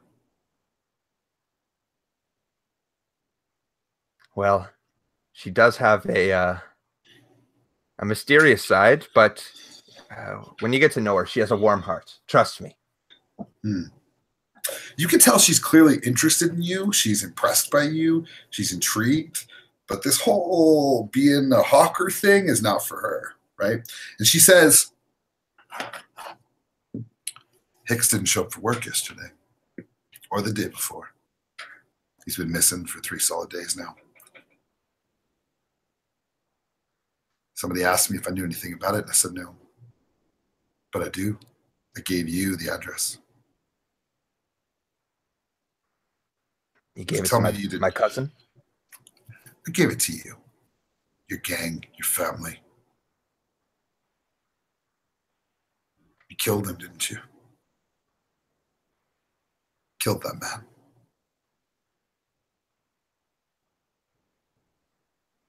We didn't.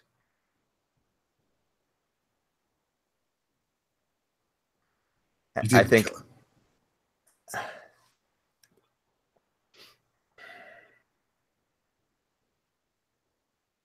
You're telling me you just let him go.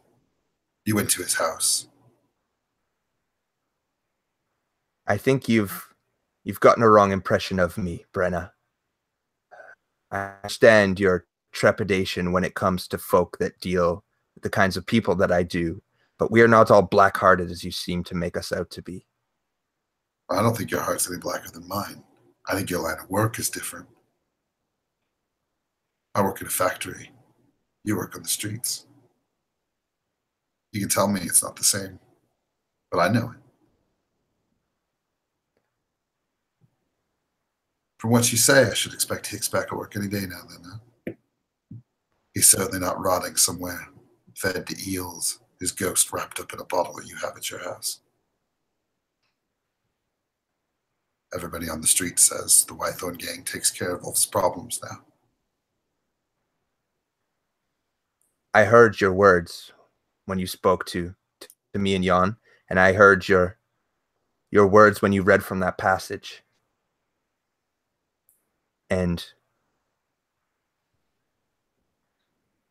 I can recognize that Ulf Ironborn is not the man that many make him out to be. That as much respect as I have for him as a leader and as a commander, he's not the kind of person that I want associating with my family. So what we have done is to distance ourselves from his intrusions and his suspicions. Did you? But she reaches over and like takes one of the apples you have in your bag, and she takes a bite of it, right? Like whatever it was, it's super weird and rare. Not apple, but like some sort of fruit or something, right? She takes a bite of it, and as she's chewing it, she says, "The question you should ask yourself is, are you the man with the torch or the man of the darkness? Everything you've shown me is the latter." She kind of just like backs up from you and fades away as you kind of stammer about Ulf and like how you're not that close to him, despite the fact that you killed a dude for him. But at least that's what everybody says. Complicated, complicated, complicated. Yeah, and I definitely wanted to put across the impression that like I'm already not good at lying, and I'm especially not good at lying to her. So I think like she might have had some sense that we might have done something else, but she obviously still assumed that that's the right way, right? That's the best part, right? Is that she looked at you and she knew you weren't lying, but that's like super confusing, right? It's perfect. It's good. All right, so 2 ticks on that clock. A lot of ticks left to go before she's going to give you anything meaningful on a regular basis, right? And we'll see where that goes. That's awesome. All right, let's kill it for now. We're running a little late, so we got started a little late. We'll do a little bit of work to get that on track next time. Maybe start the hangout earlier. But real quick, roses and thorns. Let's start with you, Fraser. What's a rose for today? I thought all of the story was really cool. I really liked the last minute Ghost Edition stuff. That was really cool. That was probably the highlight for me. That worked out well, man. That was cool. Yeah, that was cool to do the flashback. The flashback lead to stuff, and then turn your trauma. It was good. It was good. Garrett, how about you? What's a rose for today? Yeah, beautiful play. There's, I think like the whole demon stuff is like is something close to my heart, and making this at the same time personal and a family issue, and my highlight was like Orlan talking about brothers' issues, and I'm suspiciously thinking he wants to question our hierarchy at home. Yeah, that's good. There's a lot of like reflection of like the brother stuff, which has been really interesting and unintentional. Like I didn't plan that. It's sort of like it's worked out that way. It's good. Keith, how about you? What's a rose for today? Well, first of all, it's my first time playing Blades, so it was a great introduction. It was a really, really good introduction to Blades. Right, I got a great feel for how everything works, and you know, with the clocks and help and just setting the stakes for the rolls and everything. So that was great. It's a game I've been wanting to get you know, on the table for a while, so that was awesome. Well, as you can tell, I love it. So it's a really great thing to hear that it worked for you. Yep. Yeah. So we'll just leave it at that. It was a great intro to Blades for me. Perfect. Matt, how about you? What was a rose for today? Lots of roses, but yeah, I love the meddling mother thing. I think I like how we're playing on the family dynamic and how the absence of Wester was a big plot point for this. I like seeing how we work together in different ways. I thought we made good use of some flashbacks, and yeah, just lots of cool ways of seeing Blades work. And yeah, I'm just gonna echo your rose. For me, like the whole like the fiction will take you where it takes you thing is great. Like the way we could represent that last scene with the clock and you being like, I got 2 ticks and there's 8 to go, like 6 to go, right? And me as a GM being able to say, cool, I know how to play that scene. Right, and having it all kind of work. So really good stuff. Any thorns for today, Matt? Like let's just go the other way. So any points of friction? Anything you're looking forward to seeing in future sessions? What's your thorn for today?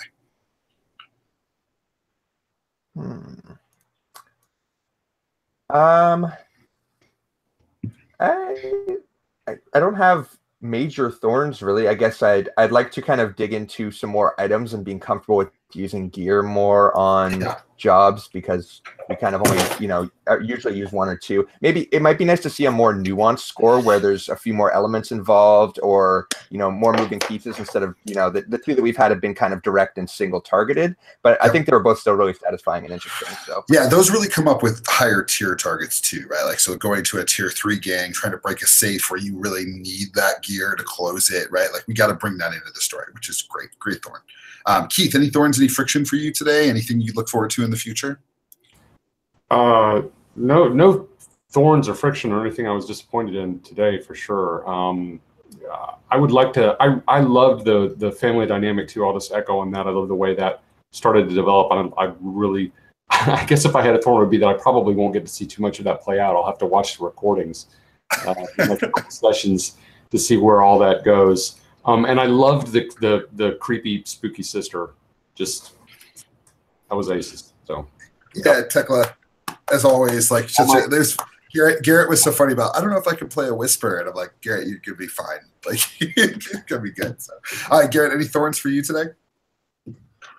I think I sometimes had a tough time following the story, but I blame it on myself because I could finally buy this book. It seems to be a cool role-playing system, and I should read the setting and so on. And not being a native speaker, sometimes I'm not sure if this is like a word from the setting or an English word that I just don't know.